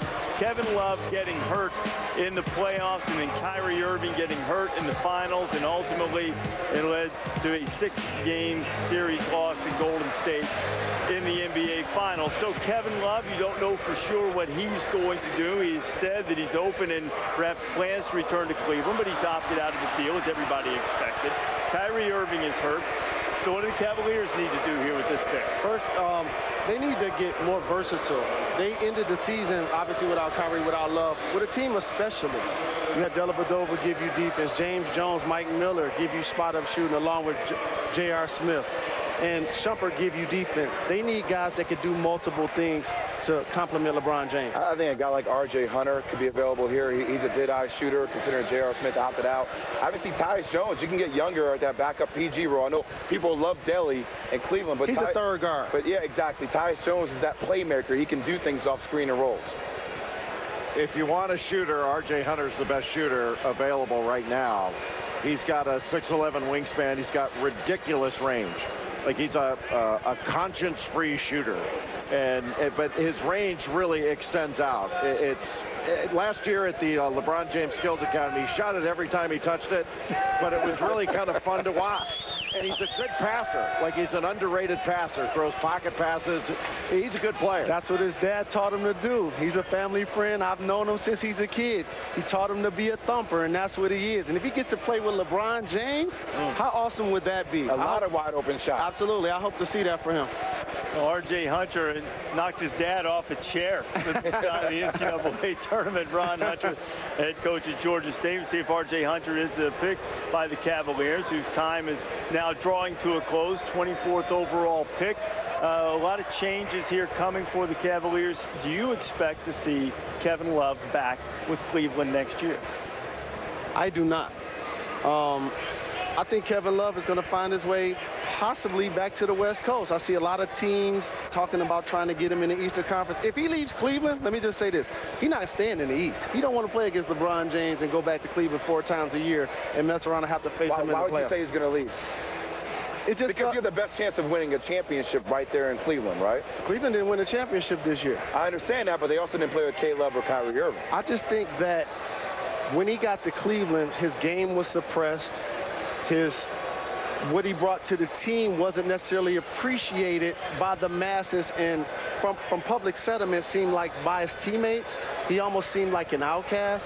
So I think he's going to find a situation where he could go in and put up big numbers. All right, so that is part of the type of thing that Cleveland's going to have to deal with during the offseason. Their immediate concern, who are they going to pick with their first-round selection? The pick is in. Let's go to the commissioner.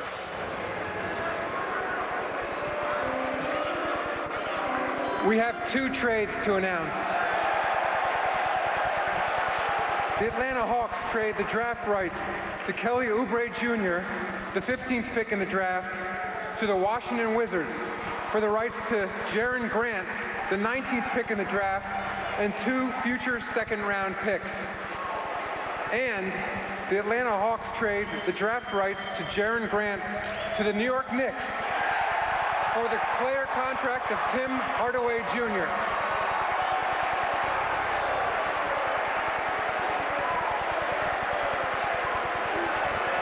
And with the 24th pick in the 2015 NBA Draft, the Cleveland Cavaliers select Tyus Jones from Duke University.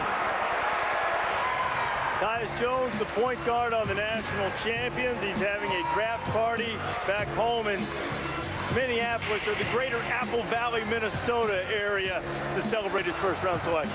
Well, Tyus Jones is a leader, and he has been a winner his whole life. Won in USA basketball in high school, led Duke to the national championship last year, and really played his best in the biggest games. He's an excellent passer, about 6 assists per game. He has a 3-to-1 assist-turnover ratio. One of the best things about him, he makes big shots. He's excellent in pick-and-roll situations. He comes off, he shoots 52% in pick-and-roll situations, and he's an automatic free throw shooter. The only downside, he's small. Reminds me a lot of Shabazz Napier, who also won an NCAA championship. Not going to necessarily wow you with his athleticism, but really smart players, really good leaders, play well in pick-and-roll situations. And JB, you said it correctly. He shined at the biggest moments. He will need to do so for the Cleveland Cavaliers, because they will probably be in the finals again next year if they're healthy, and they're going to need big-time minutes from him at the backup PG spot. And maybe even having a couple of Duke guys in the backcourt together, Tyus Jones and Kyrie Irving, next year. It's time for the future of the assist, brought to you by State Farm. And Tyus Jones was the most outstanding player in the national championship game against Wisconsin for the Duke Blue Devils. 23 points, led all scores. He had a couple of huge threes late in the second half, and 19 of those 23 points came in the second half of that game, and that victory for Duke, as those three guys, Justice Winslow, Tyus Jones, Jahlil Okafor, all went to Duke. The idea, lead them to a national championship and get drafted in the first round. It's happened for all of them. Now, Tyus Jones is going to play with LeBron James. Tom Penn's with us now. How does this work for Cleveland, Tom? Ooh, pressure-packed player. That's what they need in Cleveland, because look, we know it always starts with this guy, LeBron James in the middle. Let's talk the unease here, not unease. We know he's coming back, right? But look at what else they got to deal with. And you go right to Kevin Love and Jalen Rose. I agree with you. Real threat, he goes west. Hello, Lakers. Hello, real plan, he goes here west. Now come over here. The other big who can back him up is Tristan Thompson. Or is Tristan Thompson better suited as a starter? Maybe yet another threat for Love. Then we come out. You got unsettled free agents, J.R. Smith, Dellavedova, Shumpert, and then for the first time we put a head coach here on the board, because already there's drama and trauma about whether he would play there or whether he'd coach or not based on his relationship with LeBron. So we don't know where this is headed. The big decisions are coming for Cleveland as they try to fine-tune and tweak to get over the hump where they can win another one for him. All right, Tom. Tom brought it up. How do you see the relationship, David Blatt, long-term in Cleveland? I don't see it long-term, because when you're holding the clipboard in the huddle and LeBron James, the basketball genius, is also looking at it, and he doesn't think that you're just as smart, just as accomplished, if not more, than he is, I don't think that works long-term. I said in the middle of the year, I thought David Blatt was gone regardless of whether they won the championship or not. I saw LeBron James talking more to Tyronn Lue than I saw him talking to his own head coach. And I think that's an issue when the best player in the world doesn't see eye to eye with your new coach, who nobody thought Coach Black was going to coach a guy like LeBron had a chance to win a championship their first year. It was a rebuilding year. So I did the comp, Tyus Jones and Shabazz Napier. What player last year did LeBron James say he preferred in the draft? Shabazz Napier. Who did they draft? Jones. LeBron James is slinging a sledgehammer in Cleveland, and rightfully so. But before we decide for sure whether Tyus Jones would fit well in Cleveland, Andy Cass is going to join us now. And Andy, what are you hearing about the potential for Tyus Jones staying in Cleveland or perhaps on the move somewhere else? Well, there's a proposed trade that's been confirmed by Tyus Jones's representation. He is on the way to Minnesota. Cleveland made that selection for the Timberwolves. In return, they will get the 31st and 36th pick in the second round. So Tyus Jones to Minnesota as a potential backup or playing with Ricky Rubio. Cleveland will get Minnesota's 2 picks here in the second round, 31 and 36, confirmed by Tyus Jones's representation. Back to you. All right, Andy, so the proposed trade there, it has to be approved by the NBA, but that would send Tyus Jones basically to his hometown team, playing for Minnesota as Cleveland makes that pick at number 24. So Let's spin it that way now. You've seen Tyus Jones a lot. How do you think he fits in there and a chance to play at home now? Better get a heated garage. He should be used to it after growing up there. And that's where he is tonight, isn't he? Ricky Rubio and Tyus Jones, almost the same player. I think Tyus Jones is the better shooter than Ricky Rubio. And Rubio dealt with some injury concerns, so you want to get that extra ball handler in there also. Okay, so Andy Cash just told us that Tyus Jones on his way to Minnesota. The Memphis Grizzlies have the next pick. They're on the clock, and the pick is in. Here's the commish. With the 25th pick in the 2015 NBA Draft, the Memphis Grizzlies select Jarrell Martin from Louisiana State University.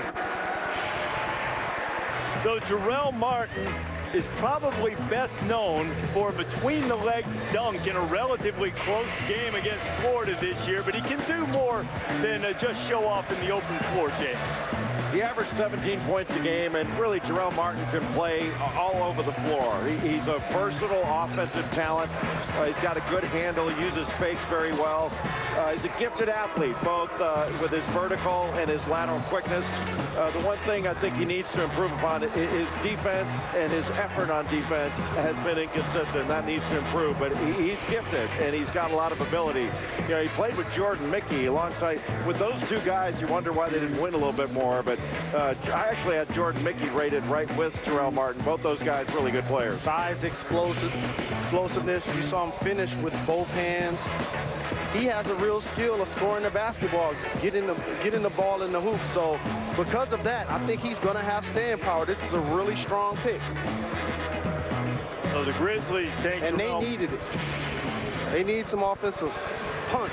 Jarrell Martin of LSU on his way to the Grizzlies. The Spurs are on the clock with the 26th. Go, Spurs, go.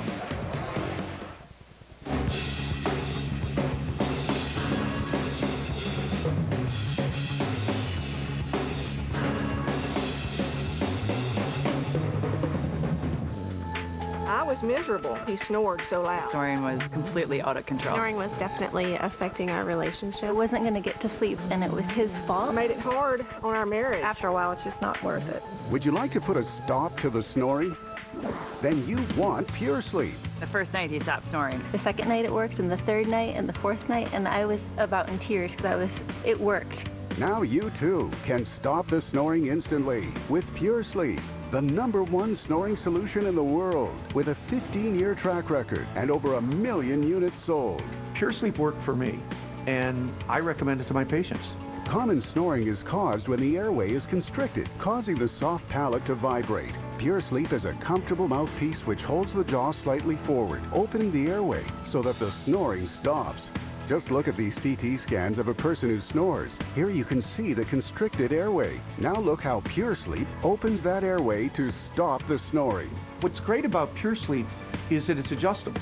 You can actually fit it to the exact comfort level of your jaw. If you don't have something that can be adjusted, then it isn't going to work. Pure Sleep started working the very first night. It's small, it's comfortable. You don't even know you have it in. Unlike imitators that can't be adjusted or molded to your teeth, Pure Sleep is comfortable and guaranteed to stop your snoring right away. We'll let you try Pure Sleep for 30 days before you buy it. All you do is cover the shipping and handling. Plus, we'll give you a second Pure Sleep with travel case at no extra cost. If it weren't for Pure Sleep, we would be sleeping in separate beds. I like him 24/7 now, not just 12 of the 24. I love him to death, but I didn't want to sleep with that anymore. So, yeah, we definitely needed Pure Sleep. Visit puresleep.ca or call 1-800-641-0756.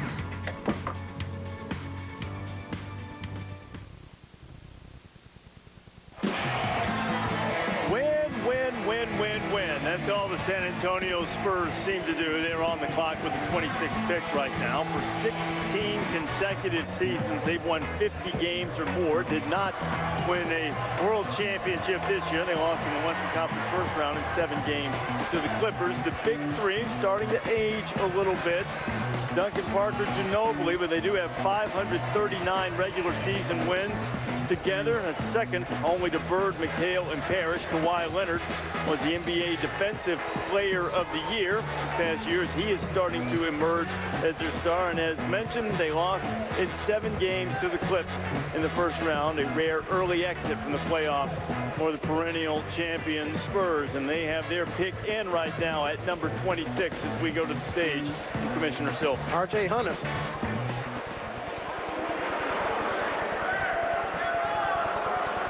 With the 26th pick in the 2015 NBA Draft, the San Antonio Spurs select Nikola Milutinov from Novi Sad, Serbia. He last played for Partizan in Serbia. And it's not surprising that the Spurs would go with an international pick. What do they have here, Fran? I showed you some video of a tournament from 2 years ago when he played against 5 first-round picks for Team USA. 7 feet tall, 20 years old, and what a surprise. The San Antonio Spurs take another foreign guy. Remember, they got to clear the deck for some cap space for LaMarcus Aldridge. Now, when this young man was 12 years old, he wanted to be an Olympic swimmer. 2 bullies in his neighborhood pushed him off the side of the pool. He almost broke his jaw. The next week he was in a gym picking up a basketball. And there's 2 clowns running around Novi Sad, Serbia right now that don't realize they just made this kid a millionaire. Good long-term pick. Again, we'll see him in a couple years playing at a good level at Partizan, the Boston Celtics of Serbia. So Spurs do it again. We'll see him down the road. If that's all of the turbulence he's had to deal with. Well, one thing you don't understand is Fran Fraschilla was there by the side of that pool scouting this kid. That's how dedicated he is. So Fran says we're going to see Milutinov in a couple of years. How much longer do you anticipate that we'll see the big 3 in San Antonio, Jay Will? Well, I mean, Ginobili's free agent. I think he's going to stay, though. I mean, Tim Duncan's getting older. I think Tim Duncan keeps playing. It seems like he keeps getting younger. I mean, he just finds ways to score, but the run is going to stop eventually. I don't know if it's another 2-3 years, maybe. I think this will be Manu's final season based on what I saw from him in the diminishing returns, but still productive. I think Tim will play a couple of more years, and you can't argue with the international Spurs. That's what they have been over the last handful of years. Players from different countries become a melting pot, and once you get under Coach Pop, they find a way to have success. I mean, they took Ginobili at 57th, Parker at 28th, Splitter at 28th, Kawhi Leonard at 15th. They know what they're doing. Yes, they do. You see all of these teams with multiple lottery picks. The Spurs only have 1. Tim Duncan. And they tend to make the most of the picks they have, picking up Ginobili in the second round. Well, right now, the second pick of the first round for the Los Angeles Lakers, we await. They're on the clock right now. With the second overall pick, they shook things up just a little bit by taking D'Angelo Russell from Ohio State and leaving Jahlil Okafor on the board. Byron Scott with Ramona Shelburne. Well, Byron Scott, you were not making this pick. Mitch Kupchak was, but how are you feeling about D'Angelo Russell as your new point guard? Very excited. You know, D'Angelo to us was the best player available at that time, and really loved his workouts when we had him here, and just has a lot of confidence in what he can do on the basketball court, and we think he's a few years ahead of his time right now, so we're very excited about him coming to L.A. You hit on a point guard last year, Jordan Clarkson. Can they play together? Oh, I think without a doubt. I mean, they're both guards, and I think both guys can run the offense. Both guys are very good facilitators. I think Russell's probably a little bit better right now, but I think both of these guys in the backcourt right now would be pretty exciting for L.A. You were here for his workout. What did you see? I saw a guy that really had a lot of command of what he was doing out there on the floor. He showed extremely mature type of basketball game and really understood how to get guys where they needed to be. So even in 3-on-3, you could see that this guy understood the game of basketball. So his basketball IQ is very high. Think Kobe Bryant will like him? I think Kobe will love him. Thanks, Byron. Back to you. I think that's a pretty good bet, too, that Kobe Bryant's going to like seeing a guy like D'Angelo Russell come in and join this Laker team as they try to turn it around after winning just 21 games last year. Free agency is now going to be the key for the Lakers. If they can land a Kevin Love, if they can land a LaMarcus Aldridge, if they can trade for DeMarcus Cousins, that puts you somewhat in play in the Western Conference. Again, it's going to take 50 wins to get an 8th seed in the West. OKC was outside the playoff picture, and they have a really good roster. Kobe Bryant's making $25 million next year, last year of a deal. He's not going anywhere for a while, though. Trust him to believe that. All right, so the Lakers are on the clock. They've got about a minute left to make their pick. Tom Penn is with us again. What's next for L.A.? Well, they're going to take 2 picks, 27 and 34, but really that's not what next for the Lakers. It's what is going to work for the rest of Kobe's career, and we know who they brought in here, right? They got Russell, and we heard Coach talk about him, but really the spotlight now is right where Jalen just talked about it. The $23 million in cap space, and here they are. Take your pick. Which big might buy the sales pitch? I don't think it's Marc Gasol. Boy, it sure could be LaMarcus, although we think he might be going back to his home of Texas. But he could fit right there and fall for that sales pitch. We already talked about Kevin Love, how you like him there. You like Kevin Love in that? He may go back to UCLA, where he went to college. And then DeAndre Jordan. Would this guy just switch locker rooms right in the building? Those are the picks. That's what really matters in L.A. They have not hit a home run in free agency these last few years, and historically they always do. So the spotlight is on what happens with that $23 million in cap room. Can they get a stud in the middle to go with these guards on the perimeter? And you know they want to get after LaMarcus Aldridge as they can, but Tom rightly pointed out, and that could impact the Spurs' thinking with them taking Milutinov if they could land LaMarcus Aldridge. Here's Adam Silver with the Lakers pick. With the 27th pick in the 2015 NBA Draft, the Los Angeles Lakers select Larry Nance Jr. from the University of Wyoming. And what a story it is for Larry Nance Jr. to be drafted. This young man has dealt with Crohn's disease. At one point, he had his driver's license that listed him at 6 feet, 130 pounds. But he's overcome that once they treated it. He's grown, and he's grown as a player. He played mostly in the post, but he's got the ability, I think, to step out. He's a versatile player that's productive in just about every area. Knows how to play. I mean, obviously, his dad, Larry Nance Sr., played, 16 years in the NBA. And he's got ability. A little bit surprised. I thought I projected more as a second-round pick, but a really, really good athlete. He's got a 7'1" wingspan, and he did very well at Wyoming. Well, he's got a long way to go before he's the same dunker as his old man was. Larry Nance Sr. won the 1984 Slam Dunk Contest, first one since 1976, and he got past the 76er, Dr. J. Defeated the former champion in the dunk contest, has grown into one of the great events over All-Star Weekend. So now this is what the Lakers have done with their 2 first-round picks. D'Angelo Russell, who many of us have believed was the best all-around player in the draft. Jay has said that several times, and now Larry Nance maybe a little bit more of a reach. I like seeing multiple father-son combinations happening currently in the NBA. That used to be something that was tough to overcome. Your father was a player. How can you match what he was able to accomplish? I saw it in the finals with Steph, saw it with Clay. You see it today with the Grant family. You see it with the Nance family. That's an awesome feeling. I like Nance. I think Nance provides him with some versatility, and he's different than Julius Randle, who wants to be a bruiser. He actually can knock down the mid-range jumper over to 3, being used in the pick and pop. But everything comes down to free agency for the Lakers. Right at the top of the first round with the 2nd and 3rd picks, the Lakers pick, and then the 76ers pick. Now the Lakers pick 27, and the Celtics are on the clock right after them. Some old East-West rivalries from back in the day. Now the Celtics have this pick, 28 overall, because of the Doc Rivers move from Boston to being the head coach of the Clippers. The Celtics got this first-round pick, and they will have their pick here in the draft. They're 2nd in the first round after taking Terry Rozier at number 16, the guard out of Louisville. So Boston has several picks. We talked about how they have picks stockpiled over the next few years. What do you anticipate seeing them do here? I know one thing. The 28th pick for Doc Rivers, that's a win for the Los Angeles Clippers, while they haven't gotten out of the 2nd round. And also the Celtics, you mentioned, are stockpiling picks. Eventually they have to turn into basketball players. So hopefully for Brad Stevens, who's done a really good job with that team, he could get some productive players with those picks. I like Rakeem Christmas. I mean, I think Rakeem Christmas really showed out in the NBA draft combine. He showed versatility. He can knock down the 3 and give them points down low on the block as well. R.J. Hunter still on the board, obviously, as well. You know, if you're going best available, R.J. Hunter had projected you know, the 19 range, 20 range.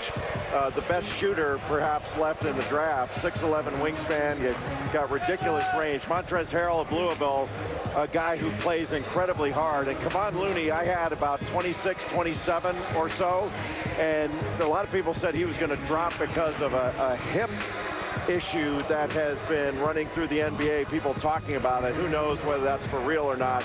Jordan Mickey of LSU is a guy that I really like. He reminds me a lot of Taj Gibson. Long arm, rebounder, can block shots, averaged over 15 points a game. He's a 15, 10, 2.5 block guy. There are only a couple of those in this draft. And then Cliff Alexander, coming out of high school, is one of the top high school players in the country. Went to Kansas, didn't play as much as people expected, didn't perform at the level he expected.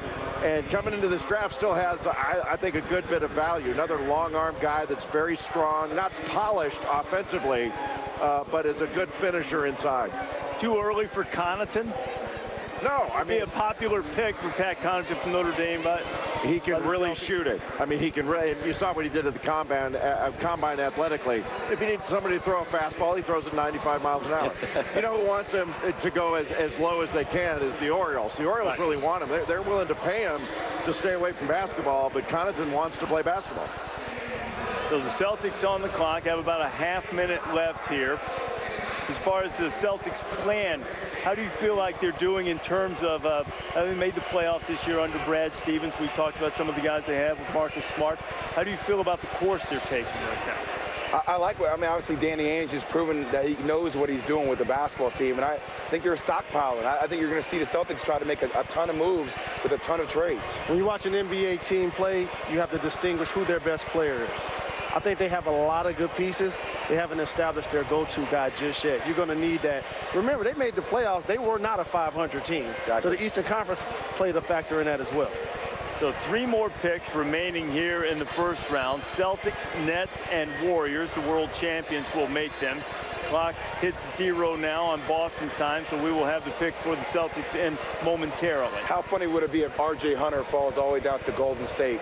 Just add another shooter to Golden State. Not far away from that now. No, it's not. At this point, if you have to go to the Celtics or the Nets, it's all about fit. You would much rather go to the Golden State Warriors. Exactly right. All right, so the pick is now in for the Boston Celtics, 28th overall. We will go to the commissioner momentarily for the announcement of who Boston will take with its second pick in the first round tonight. Celtics with a number of picks coming in the second round. The 76ers also have some work to do in the second round. We anticipate a lot of trades coming. The Celtics right now, who took Terry Rozier from Louisville earlier. Let's see who they pick with the 28th selection overall.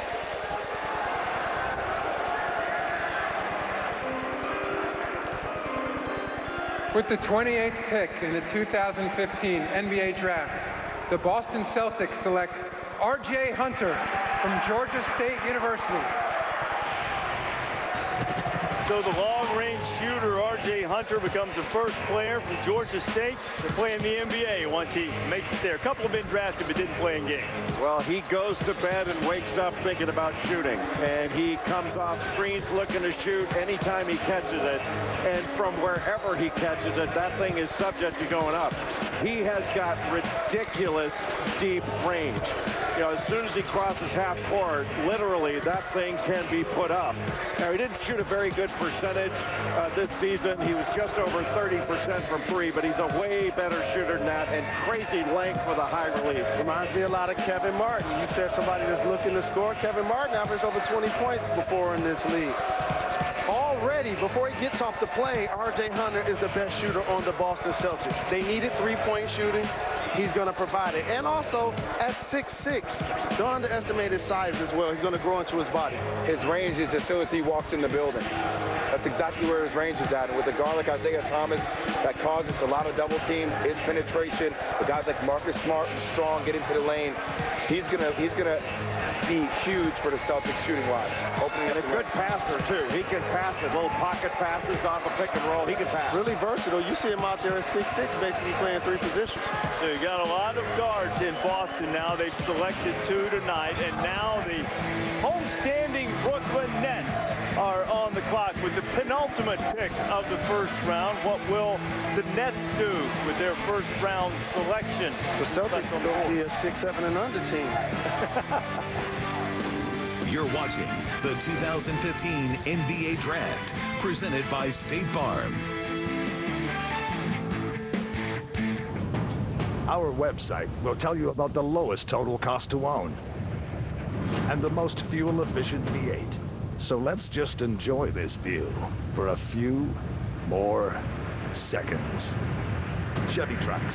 High-tech aluminum where it matters. High-strength steel where it counts. Right now on select 2015 Silverados in stock the longest, get 20% of MSRP cash credit. When you find new roads, you become the fastest-growing pickup brand in Canada. Time is the overseer of all things. It sees men plan their dreams, sees them build their kingdoms. It sees them become legendary. Will you build an empire that lasts forever? Game of War. Play for free now from the App Store.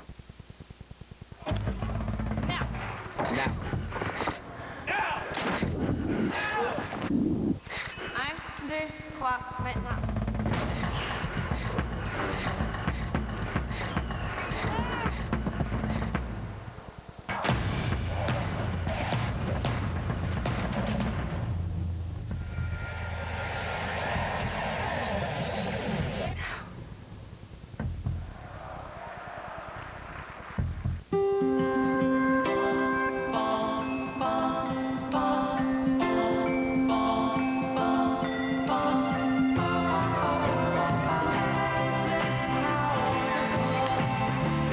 Shopping to shopping online.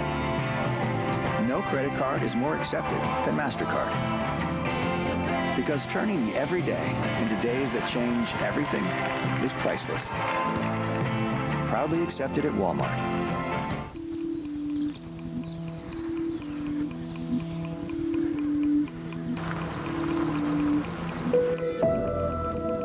If you want a paint that's tough enough to protect from the elements, if you want a paint flexible enough to survive the subtle cracking of time, if you want a paint that gives you a lifetime warranty, only this can. Aura Exterior from Benjamin Moore. Paint like no other. NBA Draft 2015 continues. Brooklyn Nets on the clock, and the reason that they're picking here instead of in the 15th spot where Atlanta selected earlier is because of the Hawks-Nets deal, which netted Brooklyn Joe Johnson. You see what the Hawks got in return. And now Brooklyn is on the clock with a 29th overall pick, and not too far away from our position here in the Barclays Center is the Nets draft room as head coach Lionel Hollins, general manager Billy King, getting together with their entire staff to figure out which direction they will go with this pick. Brooklyn finished 6 games under 500. They did make the playoffs. They did lose in the first round, pushing Atlanta to 7 games in the process. And this loyal group of fans, they've waited more than 3 hours to start that "Let's go Nets, let's go Nets" chant. And now let's see if they are happy with what Silver has to say. With the 29th pick in the 2015 NBA Draft, the Brooklyn Nets select Chris McCullough from Syracuse University. And that is greeted with cheers as you see Chris McCullough, who is in the stands, not among those invited to the green room, but a talented forward from Syracuse who suffered an injury about halfway through the season that curtailed his development and productivity. Yeah, he played about 16 games and really got off to a great start against some of the lesser teams that Syracuse played. But he is active, bouncy, 7'3" wingspan, so he's got length and he's got a lot of ability. So bouncing back from that injury, he only took 1 3 last year, but he's got a good mid-range profile. Like he can play from mid-range and gets into the lane I like his ability level. So he's got a lot of potential going forward. And to be able to get a guy with some upside at this position is really good. He missed so much of the season. It was hard to watch him and get a good idea about him. But he got off to a great start, I'll tell you that. You see the footwork right there. Great touch around the rim. I like his pick for Brooklyn. Thaddeus Young, unrestricted free agent. Brooke Lopez opting out. They need some size down low, and they get a little bit younger. Yeah, they definitely needed to get some athleticism, and this could become a story of perseverance. Jay, you talked about how he bounced back from injury. I like the fact that he still showed up at the draft, shook the commissioner's hand, show a sense of pride when he gets to the league that he can put in work. Yeah, I got a stat for you, though. How about the two of their top players, Joe Johnson and Darren Williams, will combine for $46 million next year. That's currently more than the entire payroll of 6 playoff teams. Only in America. You never get what you deserve, only what you have the leverage to negotiate. Amen. And everybody's going to get paid after next season when that cap's going to skyrocket. And Brooklyn will still be over the cap. Chris McCullough is with Shannon. Work on your game. That's right. Here in Brooklyn, they were waiting with the hats as soon as he walked down and came down to the stage. What do you think about playing here in Brooklyn? Man, I love it. It's a great opportunity for me to showcase what I could do. I'm from Bronx, so it's a hometown thing, so I'm just looking for the opportunity. I know you guys, you're rehabbing from the ACL injury. What can you tell us about that process right now? It's coming along pretty good. I started running a couple of weeks ago. I did a lot of leg press. My legs getting stronger, and I'm starting running. I'm starting to jump and feel good. Congratulations. Thank you. Reese? All right, Shannon, so we are now down to the final pick of the first round, and it belongs to the world champion Golden State Warriors. Words that haven't been uttered since the days of Rick Barry. 40 years between drinks for Golden State, and there was a lot of splashing going on as Golden State and Steph Curry ran to the title against the Cavs. Welcome to the 2015 NBA Finals. Irving falls down, and Kyrie Irving is hurt. The two MVPs going back and forth, staggering numbers for LeBron James. Stephen Curry with some magic. Steve Kerr changing things up. Iguodala fakes, drives, and finishes. And the dream season is now complete. The Golden State Warriors are the 2015 NBA champions. And the champs were built largely through the draft. You heard at the beginning of the festivities tonight, Adam Silver alluding to when Steph Curry was picked 7th overall in 2009. Klay Thompson, the 11th overall pick in 2011. Harrison Barnes, 7th overall in 2012. Festus Ezeli was the final pick of the first round. And then Draymond Green, 35th overall, coming in 2012. All of those guys played prominent roles in Golden State's run to the World Championship victory against Cleveland in the NBA Finals. So now, Golden State, Andrew Bogut didn't play a lot late. It looks as if they're going to try to accommodate David Lee and move him on to a more prominent role. So what does Golden State need to do here? Draymond Green did a really good job guarding 4s and 5s, but he's 6'7". You talked about Andrew Bogut. How about an athletic post player? Somebody that can probably get you some points on the post, but taller than Draymond Green. A guy like maybe like Kevon Looney. Boom. Kevon Looney has that versatility. He has that skill set. He's young. He's a guy that can grow up within a team like that, Jay. And he's long. I mean, he can block shots. He's an excellent offensive rebounder. And Kevon Looney was a guy that was projected to be a mid-first-round pick. And I don't know exactly why he dropped down. People have been talking about this hip thing. And I had him projected more in the 25, 27 range, something like that. But that would be a good pick here. Kevon Looney, he was in the green room, wasn't he? He was supposed to be. He's supposed to be. Yeah, no, he was. He was up on the stage. He's right here. He still is, so maybe this will be the moment that he's waited the entire first round for. Still over a minute left, but the pick is in. Golden State made its selection quickly, and now Adam Silver will have the final pick of the first round.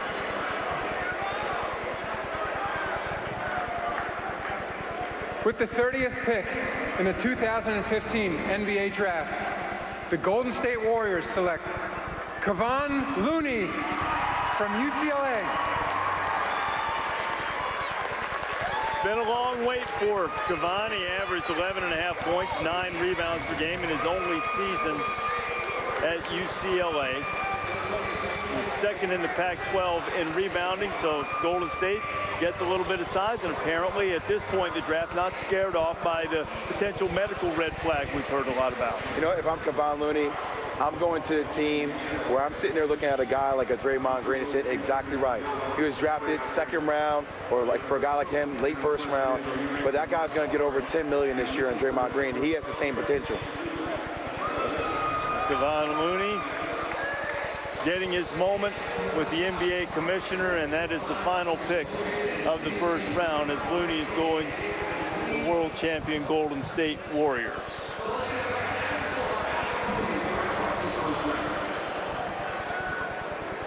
That concludes the first round of the NBA draft.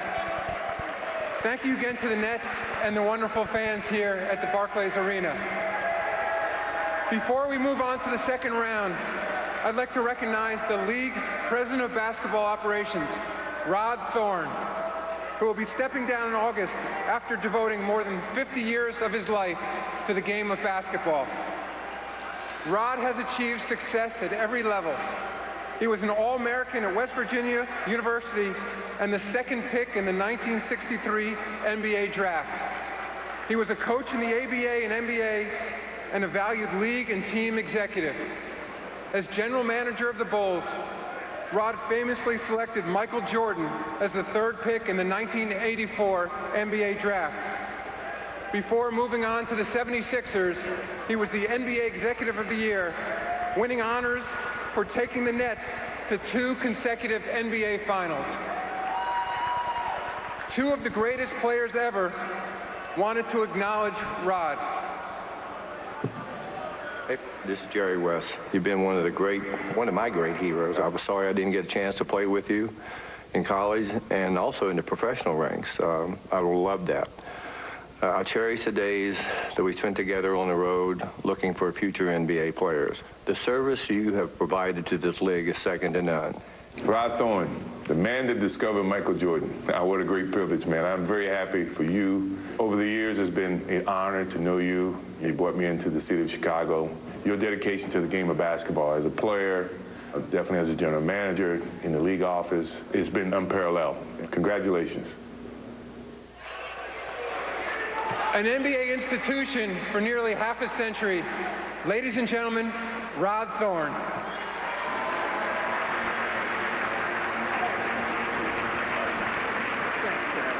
Really appreciate it. Thank you. I'd like to say thank everybody, and then we'll move on. I would just like to say thank everybody. It's been a great run for all of these over 50 years. It's been a life's work, but a fun life work. So thank everybody, and congratulations to all you draftees tonight, and congratulations to all the teams. Good luck. Hey, Rod, do the honors for me. The second round of the 2015 NBA Draft will be conducted by Deputy Commissioner Mark Tatum. The Minnesota Timberwolves have 2 minutes to make their selection. Thanks. Thanks a lot. 2 minutes on the clock for the Timberwolves. Let's go back to the final pick of the first round, Kevon Looney going to the Warriors. Well, Kevon